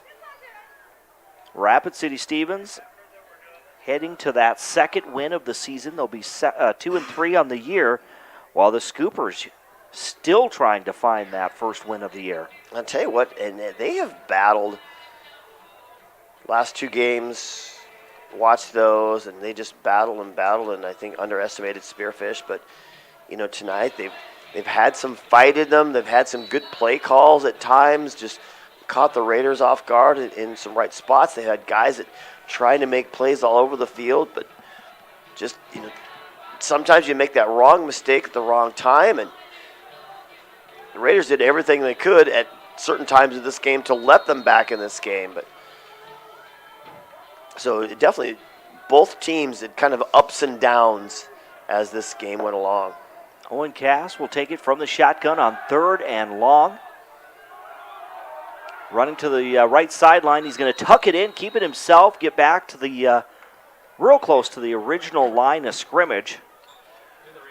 It was 3rd and 22. They'll place the football at the Raider 45-yard line, so now looking at 4th and 12 with 1:10 to go. Obviously not looking to punt. They will go for it on 4th down in Raider territory. Yeah, now they got to find out who they can get the ball to. Can they get them enough time to deliver the ball in the right spot? You can't just run a simple little out route. You got to settle something. And the Raiders are going to sneak in there, still run that man coverage.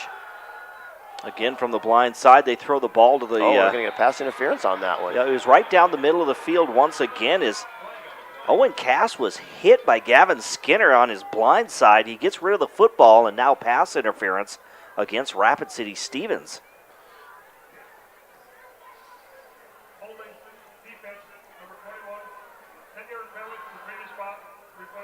It will be holding, so not pass interference, and it will give them a very, still 4th down, but 4th and short now, 4th and about a yard. They're saying 4th and 2, actually. They need to get to the 23-yard line for a first down. They're on the Raider 25. They'll send 2 receivers to each side. They have Burnt lined up to the right of Owen Cass. Cass from the shotgun.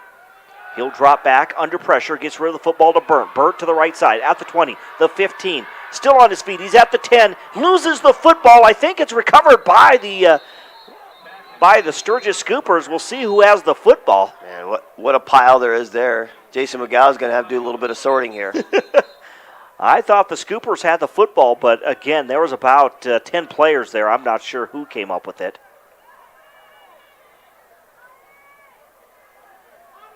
The Scooper having trouble getting up. Offense number 66, 10-yard penalty. So all of that penalty marker back at the 20-yard line. They will bring the football back. The ball will be placed at the 30 with 50 seconds remaining. We do have a timeout again for a injured Sturgis Scooper. It looked like number 7, Tyan Buss.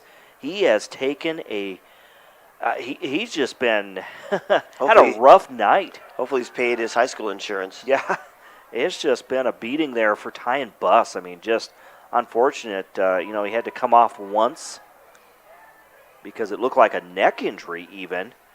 And now he is down once again inside the 10-yard line. And a good play call. The Raiders were like all-out blitz going after Owen Cass, and he did a good job of dumping it off, and Burnt made a great run. He did. Shucking, jiving, weaving, ducking, dodging, getting his way into the 10-yard line. But then, Raiders getting some hands on, knocking that ball all around. Obviously, it's not going to change the outcome of this game, but you can see the Scoopers are just trying to play through that and say, look, we're going to fight all the way till the end. We played 2 really close games. This one not quite as close, but tough opponent. Ty and Buss hears it from the crowd as he is helped to the sidelines there, perhaps his last time for the night. There's an incomplete pass on 4th down. They tried to get it to Braden Temple. So the Raiders will take it over on downs, and they again lead 38-21 on the State Farm scoreboard. This game all but over, just getting into victory formation. Yeah, 1 or 2 kneel downs and should wrap this up, and definitely some introspection for both of these ball clubs. They'll have to think about when they get back into it. Say, okay, look, we've had both ups and downs as this game went along. We need to be able to put some things together so we can, put a complete game and be able to compete with whatever opponent we have lined up across from us. You can't survive the rest of the season and compete in the games by giving them with some, if it's either ridiculous penalties, turnovers, whatever they may be. There's Jensen. He's going to hand it off to Glenn. He's around that right tackle on that right side. He's going to be forced out of bounds at the 45-yard line. Kind of surprised that the Raiders, just didn't take a knee there. Instead, they run the play. What are they doing? You're going to get your running back hurt. Clock is stopped at 37 seconds now. Now they're going to get in that formation. It's 1st and 10. They'll get in victory formation. Jensen takes the snap, takes the knee.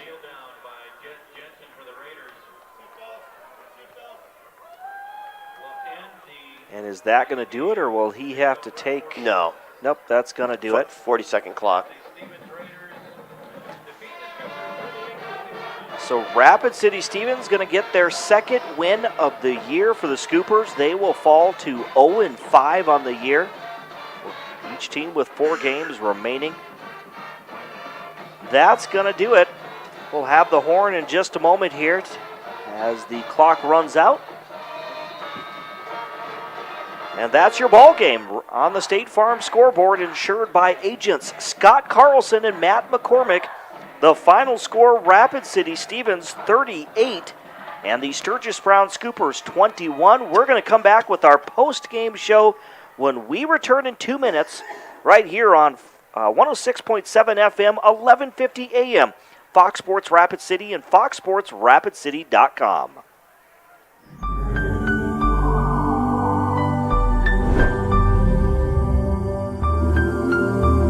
It's Truck Month at Danny Mantle Rapid Chevrolet. Shop a great selection of new Chevy trucks and SUVs. Over 30 new Silverados in stock and on the way. And you can reserve yours today. Plus over 400 used. Brands like GMC, Ford, Ram, Honda, Toyota, Subaru, and more. Plus the best selection of used Chevys. Fresh trades available every day. If you're looking for the right used truck or SUV at the right price, it's right here during Truck Month at Danny Mantle Rapid Chevrolet or DannyMantleRapidChevrolet.com.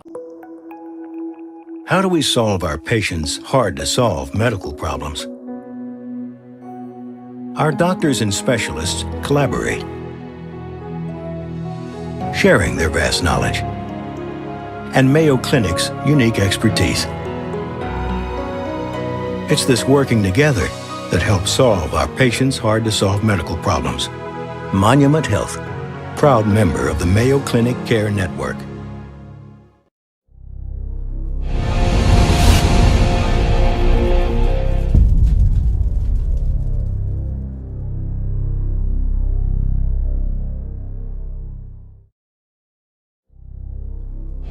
The best new cars make the best used cars. It stands to reason that the better a product is made, the longer it will last, which makes getting a high-quality, low-mileage Toyota at a great price a very savvy move. You can drive a barely used certified pre-owned vehicle today.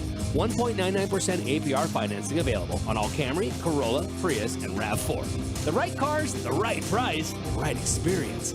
See you soon at Danny Manholt Toyota Rapid City and DannyManholtToyota.com. Everyone says they want to change the world. But not everyone will.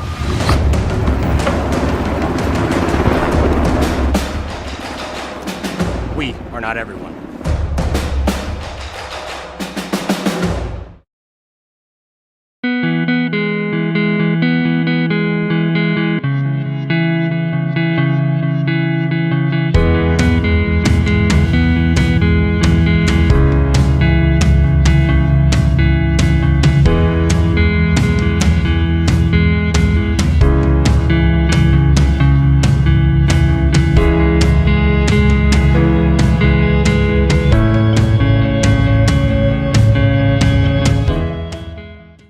It's Honda's certified Dream Deal sales event. Up to an additional 2 years, 50,000 miles comprehensive warranty, plus certified Hondas come with 7-year, 100,000-mile powertrain coverage, free oil changes your first year, and 24/7 roadside assistance. See Denny Manholt Rushmore Honda for all the certified details.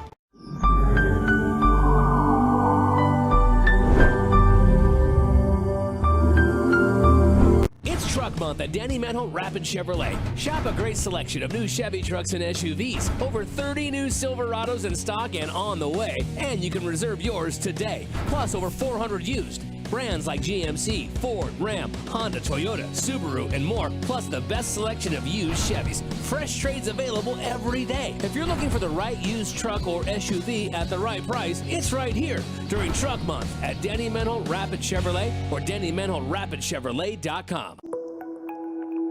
How do we solve our patients' hard-to-solve medical problems? Our doctors and specialists collaborate, sharing their vast knowledge and Mayo Clinic's unique expertise. It's this working together that helps solve our patients' hard-to-solve medical problems. Monument Health, proud member of the Mayo Clinic Care Network.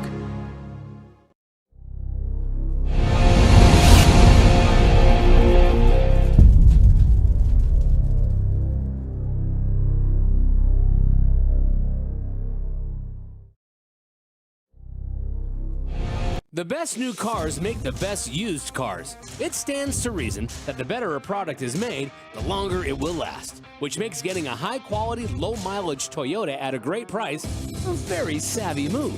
You can drive a barely used certified pre-owned vehicle today. 1.99% APR financing available on all Camry, Corolla, Prius, and RAV4. The right cars, the right price, the right experience. See you soon at Danny Manholt Toyota Rapid City and DannyManholtToyota.com. Everyone says they want to change the world. But not everyone will.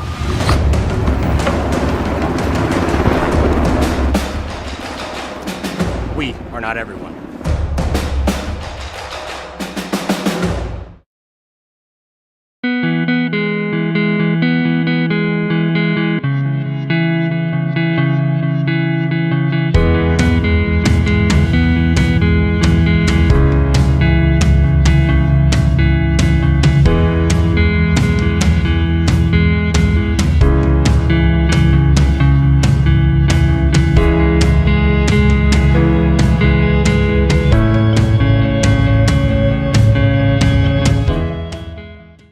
It's Honda's certified Dream Deal sales event. Up to an additional 2 years, 50,000 miles comprehensive warranty, plus certified Hondas come with 7-year, 100,000-mile powertrain coverage, free oil changes your first year, and 24/7 roadside assistance. See Denny Menholt Rushmore Honda for all the certified details.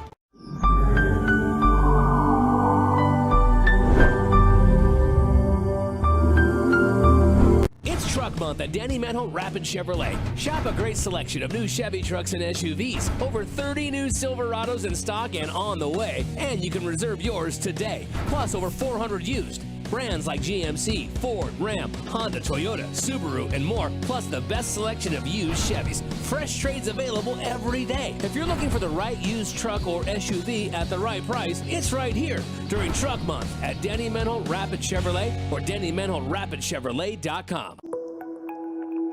How do we solve our patients' hard-to-solve medical problems? Our doctors and specialists collaborate, sharing their vast knowledge and Mayo Clinic's unique expertise. It's this working together that helps solve our patients' hard-to-solve medical problems. Monument Health, proud member of the Mayo Clinic Care Network.